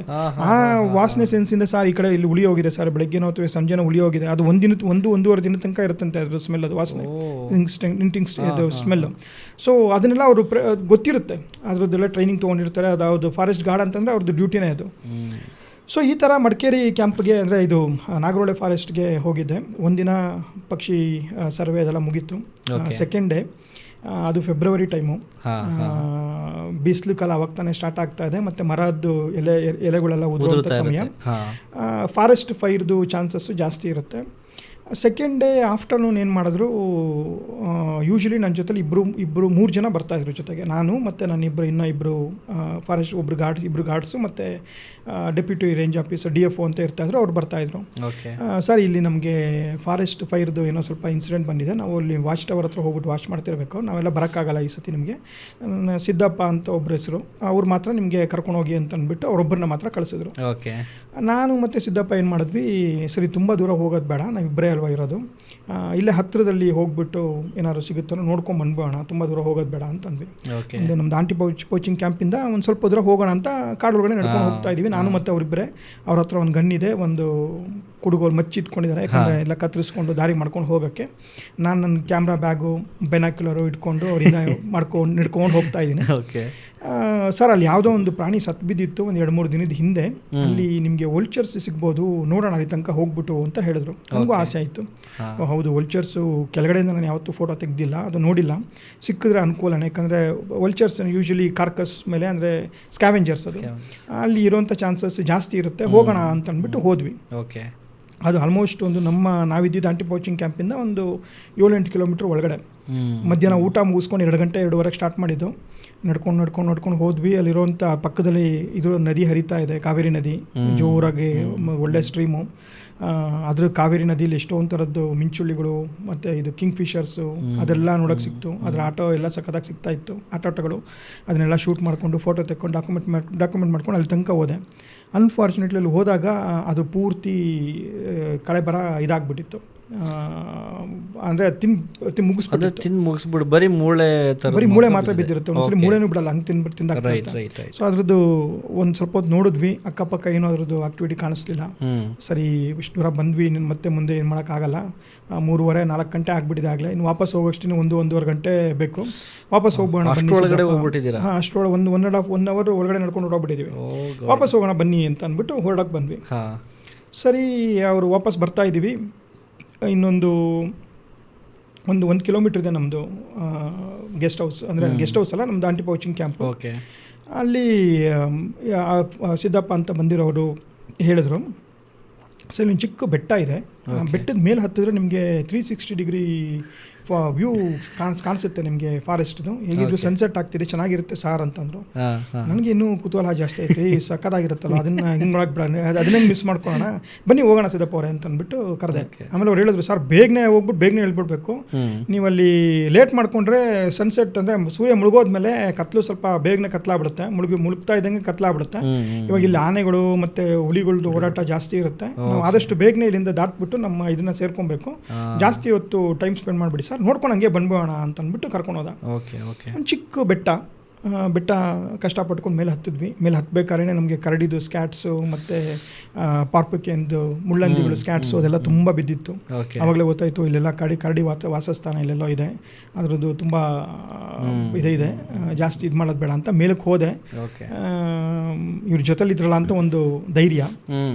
ಹೋದೆ, ಸನ್ಸೆಟ್ ಆಗ್ತಾ ಇತ್ತು. ಅದು ಫೆಬ್ರವರಿ ಟೈಮು, ಒಳ್ಳೆ ಫ್ಲವರಿಂಗ್ ಟೈಮು. ತುಂಬ ಒಳ್ಳೊಳ್ಳೆ ಕಾಡೊಳಗಡೆ ಹಸಿರು ಫುಲ್ಲು ಗ್ರೀನ್ ಎಲೆಗಳ ಮಧ್ಯದಲ್ಲಿ ಯೆಲ್ಲೋ ಕಲರ್ ಹೂವು, ಕೆಂಪು ರೆಡ್ ಕಲರ್ ಹೂವು, ಈ ಮೇ ಫ್ಲವರು ಮತ್ತು ಫ್ಲೇಮ್ ಆಫ್ ದ ಫಾರೆಸ್ಟ್ ಅಂತೆಲ್ಲ ಕರಿತೀವಿ ಹೂವು, ಅದ್ರದ್ದೆಲ್ಲ ಎಮರ್ಜ್ ಆಗಿತ್ತು. ಒಂದೊಂದು ಕಡೆ ರೆಡ್ಡಾಗಿ ಗೊಂಚಲು ಒಂಥರ ಆ ಸನ್ಸೆಟ್ ಸನ್ಸೆಟ್ ಆಗೋದಕ್ಕೂ ಇದೊಂದು ನೋಡೋದಕ್ಕೂ ತುಂಬಾ ಚೆನ್ನಾಗಿತ್ತು. ಕಣ್ ತುಂಬಿಸ್ಕೊಂಡು ಒಳ್ಳೊಳ್ಳೆ ಫೋಟೋ ತೆಕ್ಕೊಂಡೆ. ಅದಕ್ಕೆ ಬೇಕಾಗಿರುವಂಥ ಕೆಲವೊಂದು ರೇರ್ ಬರ್ಡ್ಸ್, ಅಂದರೆ ಇದು ಏನಂತ ಕರಿತೀವಿ, ಯೆಲ್ಲೋ ಕಲರ್ದೊಂದು ಬರ್ಡ್ ಇದೆ, ಅದು ಬಂದು ಒಂದು ರೆಡ್ ಕಲರ್ ಹೂವದ ಮೇಲೆ ಕೂತ್ಕೊಂಡಿತ್ತು. ಓರಿಯಲ್ ಅಂತ ಕರಿತೀವಿ, ಗೋಲ್ಡನ್ ಓರಿಯಲ್ ಅಂತ. ಅದು ನೋಡೋಕ್ಕೆ ತುಂಬ ಖುಷಿ. ಅದು ಬ್ಲಾಕ್ ವುಡೆಡ್ ಓರಿಯಲ್ಲು, ಗೋಲ್ಡನ್ ಓರಿಯಲ್ ಅಂತ ಕರಿತೀವಿ. ಅದು ಬಂದು ಕೂತ್ಕೊಂತು.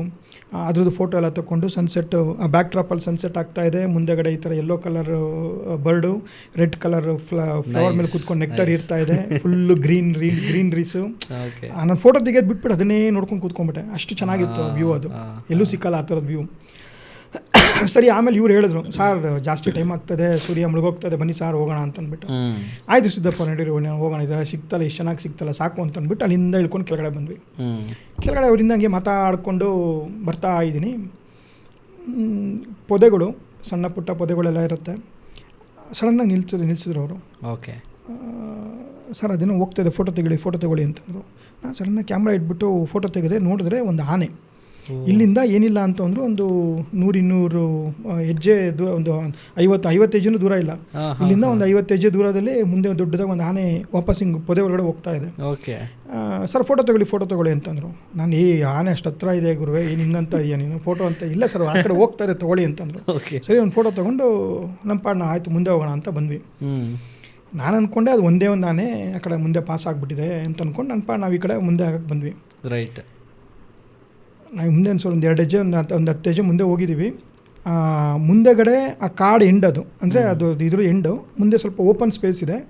ಆ ಓಪನ್ ಸ್ಪೇಸ್ ಹಿಂಗೆ ಸ್ವಲ್ಪ ಒಂದು ಹಳ್ಳ ಎಳೆದ್ಬಿಟ್ಟು ಹಿಂಗೆ ಮೇಲೆ ಹತ್ತಿದ್ರೆ ನಮ್ಗೆ ಅದ್ರ ದೂರದಲ್ಲಿ ಒಂದು 1/2-3 ಕಿಲೋಮೀಟರ್ ದೂರದಲ್ಲಿ ನಮ್ಮ ಆಂಟಿ ಪೌಚಿಂಗ್ ಕ್ಯಾಂಪ್ ಕಾಣಿಸ್ತಾ ಇದೆ. ಅದನ್ನು ದಾಟ್ಕೊಂಡು ಮುಂದೆ ಹಿಂಗೆ ಹೋಗಬೇಕು, ಅಂದರೆ ಓಪನ್ ಲ್ಯಾಂಡ್ ಅದು. ಅದನ್ನು ದಾಟ್ಬಿಟ್ಟು ಮುಂದೆ ಹಿಂಗೆ ಮೇಲೆ ಹತ್ಬಿಟ್ಟು ಅಲ್ಲಿ ಹೋದರೆ ನಮ್ಮ ಆಂಟಿ ಪೌಚಿಂಗ್ ಕ್ಯಾಂಪು. ಅದಕ್ಕೆ ಸುತ್ತಲೂ ಎಲ್ಲ ಫೆನ್ಸಿಂಗ್ ಹಾಕಿದ್ರು, ಇದ್ರದ್ದು ಸೋಲಾರ್ ಫೆನ್ಸಿಂಗು ಅದೆಲ್ಲ ಹಾಕಿರ್ತಾಯಿದ್ರು. ಇವರು ಒಂದು ಸ್ವಲ್ಪ ಆ ಕಾಡು ಏನು ಮರ ಗಿಡಗಳು ಪೊದೆಗಳೆಲ್ಲ ಇತ್ತು ಅದರಿಂದ ಬಂದು ಈಚೆ ಬರಬೇಕು, ಟಕ್ಕಂತ ಕೈ ಹಿಡಿದ್ಬಿಟ್ಟು ಇನ್ನೇ ನಿಲ್ಲಿಸಿದ್ರು. ನಾನು ಯಾಕೆ ಸಿದ್ದಪ್ಪ ಅಂದರೆ ಏನು ಮಾತಾಡಬೇಡಿ, ನಾನು ಏನು ಹೇಳ್ತೀನೋ ಆ ಥರ ಮಾಡಿ, ಹಿಂದೆ ಮಾತ್ರ ತಿರುಗಬೇಡಿ. ಅವ್ರು ವಾಪಸ್ ಹಿಂದೆ ತಿರ್ಕೊಂಬಿಟ್ರು. ನಾನು ಹಿಂದೆ ಸುಮ್ಮನೆ ಓಡ್ ಬನ್ನಿ ಅಂತಂದರು.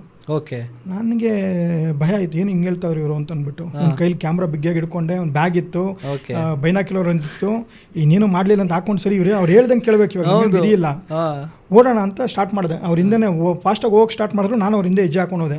ಹಿಂದೆಗಡೆ ಸೌಂಡ್ ಕೇಳಿಸ್ತಾ ಇದೆ, ಪಟ ಪಟ ಪಟ ಪಟ ಅಂತ ಮುರ್ಕೊಂಡು ಬರೋ ಒಂಥರ ಎಲ್ಲ ಒಳ್ಳೆ ಇದ್ರು ಮುರಿತಾ ಇದೆ ಸೌಂಡ್, ಗಿಡಗಳು ಮುರಿದೋಗ್ತಾ ಇದೆ, ರಪ ರಪ ರಪ ಸೌಂಡ್ ಬರ್ತಾ ಇದೆ. ನನಗೆ ಏನೋ ಬರ್ತಾ ಇದೆ, ಏನೋ ಆಗ್ತಿದೆ ಅಂತ ಗೊತ್ತಾಯಿತು. ಹಿಂದೆ ಮಾತ್ರ ತಿರುಬೇಡಿ, ಸುಮ್ಮನೆ ನಾನು ಹಿಂದೆ ಬನ್ನಿ ಅಂತ ಹೇಳಿದ್ರು ಅಷ್ಟೇ.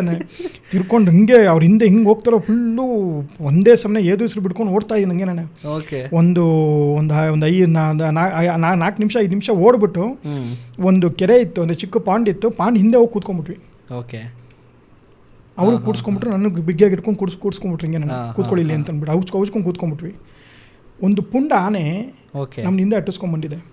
ನಾವು ಒಂದೇ ಒಂದು ಆನೆ ಹೋಯ್ತು ಅಂತ ಹೇಳಿದ್ವಲ್ಲ, ಅಲ್ಲಿ ಇನ್ನೂ 5 ಆನೆ ಇತ್ತಂತೆ. ಇದು ಹೋಗ್ಬಿಟ್ಟು ಅದು ಸಿಗ್ನಲ್ ಕೊಟ್ಟಿದೆ, ಇದು ಮಾಕ್ ಅಟ್ಯಾಕ್ ಅಂತ ಕರಿತೀವಿ. ಅಂದರೆ ನಾ ಇಳಿದೀನಿ, ದಾರಿ ಬರಬೇಡ ಅಂತ ಅಂದ್ಬಿಟ್ಟು ಅದಾಗಲೇ ಇಂಡಿಕೇಶನ್ ಕೊಡ್ತಾ ಇದೆ, ನಮ್ಗೆ ಗೊತ್ತಾಗಿಲ್ಲ. ಈ ಕಾಡಲ್ಲಿ ಏನಾಗುತ್ತೆ ಅಂತಂದರೆ, ನಾವು ಕಾಡು ಪ್ರಾಣಿಗಳು ನೋಡೋಕ್ಕಿಂತ ಮುಂಚೆ ನಮ್ಮನ್ನು ಕಾಡು ಪ್ರಾಣಿಗಳು 1 ಕಿಲೋಮೀಟ್ರ್ ಮುಂಚೆನೇ ನೋಡ್ಬಿಟ್ಟಿರುತ್ತೆ. ಸೊ ಒಂದು ಪುಂಡ ಆನೆ, ಒಂದು ಚೆನ್ನಾಗಿರೋ ಆನೆ, ಅದು ಫುಲ್ಲು ಇದು ಮಾಡ್ಕೊಂಡು ಬಂದಿದೆ.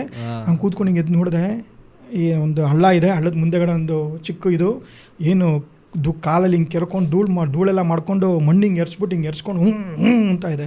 ಅದೇ ಸಿಗ್ನಲ್ ಕೊಡ್ತಾ ಇದೆ, ನನ್ನ ದಾರಿಗೆ ಬರ್ತಾ ಇದ್ದೀರಾ, ಬರಬೇಡಿ ಅಂತ ಅಂದ್ಬಿಟ್ಟು. ಒಂದು ನಿಮಿಷ ನೋಡ್ತೀನಿ ನಿಂತ್ಕೊಂಡು, ಸರಿ ಇವರು ವಾಪಸ್ ಹೋಗಿದ್ದಾರೆ, ನನ್ನ ದಾರಿಗೆ ಅಡ್ಡ ಬರೋಲ್ಲ ಅಂತ ನೋಡ್ಬಿಟ್ಟು 2 ಸಲ ಗುಟ್ರ ಹಾಕ್ಬಿಟ್ಟು ವಾಪಸ್ ಹಿಂದೆ ಹೋಯ್ತು. ಅಷ್ಟು ತಣ್ಣಗಿರೋ ವಾತಾವರಣ, ಸೂರ್ಯ ಮುಳುಗ್ತಾ ಇದೆ, ಅಲ್ಲೂ ಬೆವರು ಕಿತ್ಕೊಂಡಿತ್ತು ನನಗೆ. ಜೀವ ಸರ್, ಲೈಫು ಫುಲ್ಲು ನಿಮಗೆ ಅಲ್ಲೇ ತುಳಿದಾಗ್ಬಿಡ್ತಿದ್ದಲ್ಲ ಸರ್. ಸೊ ಸರಿ ಅಂತ ಅಂದ್ಬಿಟ್ಟು ಮತ್ತೆ ವಾಪಸ್ ಅದೇ ನಾವೇನಾದರೂ ಅವ್ರೇನಾದರೂ ವಾಪಸ್ ಮುಂದೆ ಕರ್ಕೊಂಡು ಹೋಗ್ಬಿಟ್ಟಿದ್ರೆ ಆ ಒಂದಾನೆ ಎಲ್ಲ ಇನ್ನೂ 3 ಆನೆ ಬಂದ್ಬಿಟ್ಟಿರೋದೇನು. ಯಾಕಂದ್ರೆ ಓಪನ್ ಸ್ಪೇಸ್, ನಮ್ಗೆ ಎಲ್ಲೂ ಅವ್ಕೊಳ್ಳೋಕೆ ಇದು ಮಾಡೋಕ್ಕೆ ಜಾಗ ಇರಲಿಲ್ಲ, ಫುಲ್ ಕಾಣಿಸ್ತಿರುತ್ತೆ, ಎಷ್ಟು ಅಂತ ಓಡ್ತೀರಾ. ಅದಕ್ಕೇನೆ ವಾಪಸ್ ಹಿಂದೆ ಕರ್ಕೊಂಡ್ಬಂದು ಮತ್ತೆ ಎಲ್ಲ ಒಂದು ಕಡೆ ಸೇರಿಸಿದ್ರು, ಇದ್ರ ಕಡೆ. ಅವಾಗ ಅಂದ್ಕೊಂಡು ಓಪನ್ ಫೀಲ್ಡ್ ಅಲ್ಲಿ ತಪ್ಪಿಸ್ಕೊಳ್ಳೋದು ತುಂಬಾ ಕಷ್ಟ. ಅದು ಒಂದು ಗಾದೆನೇ ಇದೆ, ಕಾಡಲ್ಲಿ ನಿಮಗೆ ಆನೆ ಕಾಣಿಸಿದ್ರೆ ನಿಲ್ಬೇಡಿ, ಹುಲಿ ಕಾಣಿಸಿದ್ರೆ ಓಡಬೇಡಿ ಅಂತ ಅಂದ್ಬಿಟ್ಟು. ಅಂದರೆ ಆನೆ ಎಷ್ಟು ಫಾಸ್ಟಾಗಿ ಓಡುತ್ತೆ ಅಂದರೆ ಯಾರಿಗೂ ಗೊತ್ತಿಲ್ಲ. ಈ ಕಾಡಲ್ಲಿ ನಾವು ಏನಾದ್ರು ಹೋದಾಗ ಎದುರ್ಕೋಬೇಕಾಗಿರೋದು 2 ಪ್ರಾಣಿಗಳಿಗೆ, ಒಂದು ಆನೆ, ಇನ್ನೊಂದು ಕರಡಿ. ಇದು 2 ನಟೋರಿಯಸ್, 2 ಒಂಥರ ಅನ್ಪ್ರಿಡಿಕ್ಟಬಲ್ ಅನಿಮಲ್ಸ್. ಯಾವಾಗ ಹೆಂಗೆ ನಿಮಗೆ ಯಾವ ರೀತಿ ಅಟ್ಯಾಕ್ ಮಾಡುತ್ತೆ ಅಂತ ಗೊತ್ತಿಲ್ಲ. ಸೈಲೆಂಟ್ ಆಗಿರುತ್ತೆ, ಅದು ಇರೋದೇ ಗೊತ್ತಾಗಲ್ಲ. ಒಂದೊಂದ್ಸಲಿ ಅದು ಬಂದು ನಂಗೆ ಅಟ್ಯಾಕ್ ಮಾಡಿಬಿಟ್ಟಿರುತ್ತೆ. ಅದರಿಂದನೇ ಎಷ್ಟೊಂದು ಫಾರೆಸ್ಟ್ ಗಾರ್ಡ್ಸ್ ಎಲ್ಲ ಸತ್ತೋಗ್ತಾ ಇರೋದು ಈ 2 ಪ್ರಾಣಿಗಳಿಂದ ಮೈನಾಗಿ. ನಿಮ್ಮ ಹುಲಿ ಅದು ಬಂದು ಡೈರೆಕ್ಟಾಗಿ ಅಟ್ಯಾಕ್ ಮಾಡಲ್ಲ, ಹುಲಿ ಯಾವಾಗಲಿಂದ ಹಿಂದೆಯಿಂದ ಬಂದು ಅಟ್ಯಾಕ್ ಮಾಡತ್ತಂತೆ. ನೀವು ಎದುರುಗಡೆ ನಿಂತ್ಕೊಂಡು ನೋಡ್ತಾ ಇದ್ರೆ ಅದು ಹಂಗೆ ನೋಡ್ಕೊಂಡು ಮುಂದೆ ಪಾಸ್ ಆಗ್ಬೋದು ಬೇಕಾರೆ. ಏನು ಮಾಡಲಿಲ್ಲ, ಮೂವ್ಮೆಂಟ್ ಮಾಡಲಿಲ್ಲ ಅಂದರೆ ಅದನ್ನು ಎದುರಿಸ್ತಾ ಇದ್ರೆ you can do something about on that. But ಅದು ಹೊಟ್ಟೋಗ್ಬಿಡುತ್ತೆ. ಚಿರತೆನೂ ಅಷ್ಟೇ, ಚಿರತೆನೂ ಹೊಟ್ಟೋಗ್ಬಿಡುತ್ತೆ, ಎಲ್ಲರೂ ಕಾಣಿಸ್ಕೊಳ್ಳಲ್ಲ, ಶೈ ಅದು. ಬಟ್ ತೋರಿಸಬಾರ್ದು ಅವಕ್ಕೆ. ಹಾಂ, ಬಟ್ ಈ ಆನೆ ಮತ್ತು ಕರಡಿ ಮಾತ್ರ you have to be very very careful. ಅದು ಬಂದಾಗ ಅದಕ್ಕೆ ಹೇಳೋದು, ಈ ಕೆಲವೊಂದೆಲ್ಲನೂ ಫಾರೆಸ್ಟಲ್ಲಿ ಹೋಗ್ತಿರ್ಬೇಕಾದ್ರೆ ಎಷ್ಟೊಂದು ವಿಡಿಯೋಗಳೆಲ್ಲ ನೋಡಿದ್ದೀವಿ, ಹೆಂಗಾಗಿದೆ ಏನು ಕತೆ ಅಂತ ಅಂದ್ಬಿಟ್ಟು. ಅವರು ಕಾಡು ಮಧ್ಯದಲ್ಲಿ ಕಾರ್ ನಿಲ್ಲಿಸೋದು, ಅದಕ್ಕೆ ಆಹಾರ ಕೊಡೋದು, ಆನೆ ಹೋಗ್ತಾ ಇದ್ರೆ ಅದನ್ನೇ ನೋಡ್ಕೊಂಡು ಇದು ಮಾಡ್ಕೊಂಡು ತೊಗೊಂಡು, ಅವ್ರಿಗೆಲ್ಲ ಇದ್ರ ಬಗ್ಗೆ ಅರಿವೇ ಇಲ್ಲ. ಒಂದ್ಸಲಿ ಅದು ಬಂದು ಒಂದು ಹೊಡೆದ್ರೆ ಸಾಕು ಸರ್. ಅದು ಸೆನ್ಸ್ ಮಾಡುತ್ತೆ, ಗೊತ್ತಾಗುತ್ತದು ಇದೇನು ಬೇಕಾ ಬೇಡವಾ ಅಂತ ಗೊತ್ತಾಗ್ತಾ ಇರುತ್ತೆ. ಒಂದ್ಸಲಿ ಬಂದು ಅದು ಚಾರ್ಜ್ ಮಾಡ್ತು ಅಂತಂದರೆ ಏನು ಉಳಿಯಲ್ಲ. ಅದನ್ನು you have to be very very careful about with elephant and bear, ಕರಡಿ. ಸರ್, ಆಮೇಲೆ ಇವಾಗ ಸೀಸನ್ ವೈಸ್ ಪಕ್ಷಿಗಳ ಬಗ್ಗೆ ಮಾತಾಡೋದಾದರೆ, ಬೇರೆ ದೇಶದಿಂದ ನಮ್ಮ ದೇಶಕ್ಕೆ ಬರುತ್ತೆ. ಸೊ ಏನು ಹುಡುಕೊಂಡು ಬರುತ್ತೆ, ಯಾವ ಥರ ಪಕ್ಷಿಗಳು ನಮ್ಮ ದೇಶಕ್ಕೆ ಬರುತ್ತೆ ಅಂತ ನಿಮ್ಗೆ ಅನ್ಸುತ್ತೆ?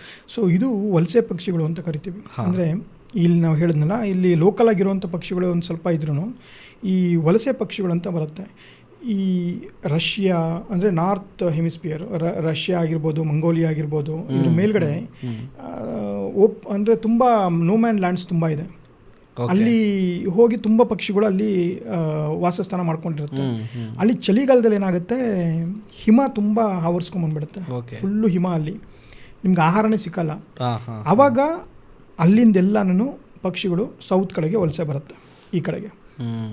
ಸೊ ಇದು ಲಕ್ಷಾಂತರ ಸಂಖ್ಯೆಯಲ್ಲಿ ಮೈಗ್ರೇಷನ್ ಆಗುತ್ತೆ, ಲಕ್ಷಾಂತರ ಕೋಟ್ಯಾಂತರ ಸಂಖ್ಯೆಯಲ್ಲಿ ಪಕ್ಷಿಗಳು ಮೈಗ್ರೇಷನ್ನು. ಅಂದರೆ ಇದು ಮೇನ್ ಮೈಗ್ರೇಷನ್ ಆಗೋದು ಒಂದು ಅಲ್ಲಿ ವೆದರ್ ಕಂಡೀಷನ್ನು ತುಂಬ ಹಾರ್ಶ್ ವೆದರು, ಚಳಿಗಾಲ ತಡೆಯೋಕ್ಕಾಗಲ್ಲ ಅಲ್ಲಿ. ಆವಾಗ ಅದನ್ನೆಲ್ಲ ಸ್ವಲ್ಪ ಕಮ್ಮಿ ಚಳಿ ಇರೋ ಪ್ರದೇಶಕ್ಕೆ ವಲಸೆ ಬರುತ್ತೆ. ಇಲ್ಲಿ ಚಳಿಗಾಲ ನಮ್ಗೆ ಅಷ್ಟು ಹಾರ್ಶ್ ಇಲ್ಲ. ಅದೇ ಥರ ನಮ್ಗೆ ಹಿಮಾಲಯದಿಂದನೇ ಎಷ್ಟೊಂದು ಪಕ್ಷಿಗಳು ಕೆಳಗಡೆ ಬರುತ್ತೆ. ಹಿಮಾಲಯದಲ್ಲಿ ಮೇಲ್ಗಡೆ ಅಲ್ಲಿಗೆ ಫುಲ್ ಕಂಪ್ಲೀಟಾಗಿ ಹಿಮ ಆವರಿಸ್ಕೊಂಡ್ಬಿಟ್ಬೇಕಾದ್ರೆ ನಿಮಗೆ ಏನು ನಿಮಗೆ ಇದೇ ಸಿಕ್ಕಲ್ಲ, ನಿಮಗೆ ಊಟ ಅಥವಾ ಆಹಾರ ಅದಕ್ಕೇನು ಸಿಕ್ಕಲ್ಲ. ನೀರೇ ಐಸ್ ಆಗ್ಬಿಡುತ್ತೆ. ಹೌದು, ಅದು ಏನು ನಿಮಗೆ ಆಹಾರಗಳು ಸಿಕ್ಕಲ್ವಲ್ಲ ನಿಮಗೆ, ಎಲ್ಲ ಐಸ್ ಆಗ್ಬಿಟ್ಟಿದ್ರೆ ಏನಂತ ತಿಂತೀರಾ? ಅವಾಗೆಲ್ಲ ವಾಪಸ್ ಈ ಕಡೆಗೆ ನಮ್ಮ ಇದ್ರ ಕಡೆಗೆ ಸೌತ್ ಇದ್ರ ಕಡೆಗೆ ಇದು ಬರುತ್ತೆ. ಸೊ ಇದು ಪ್ರಕ್ರಿಯೆ ತುಂಬ ವರ್ಷಗಳಿಂದ ಚಾಲ್ತಿಯಲ್ಲಿದೆ. ಆಮೇಲೆ ನೀವೊಂದು ಪಕ್ಷಿ ಬಗ್ಗೆ ಹೇಳಿದ್ರಿ ಸ್ಪೆಸಿಫಿಕ್ ಆಗಿ, ಅದು ಇಷ್ಟು ದಿನಗಳ ಕಾಲ ಹಾರ್ತಾನೆ ಇರುತ್ತೆ, ನೀರು ಕುಡಿಯಲ್ಲ, ಬರ್ತಾ ಇದೆ. ಅದು ಯಾವ ರೀತಿ ವಲಸೆ ಬರ್ತಾ ಇದೆ ಅಂತ ಅದು ಯಾವುದು ಇಂಟ್ರೆಸ್ಟಿಂಗ್ ಸಬ್ಜೆಕ್ಟ್ ಅದು. Yes sir.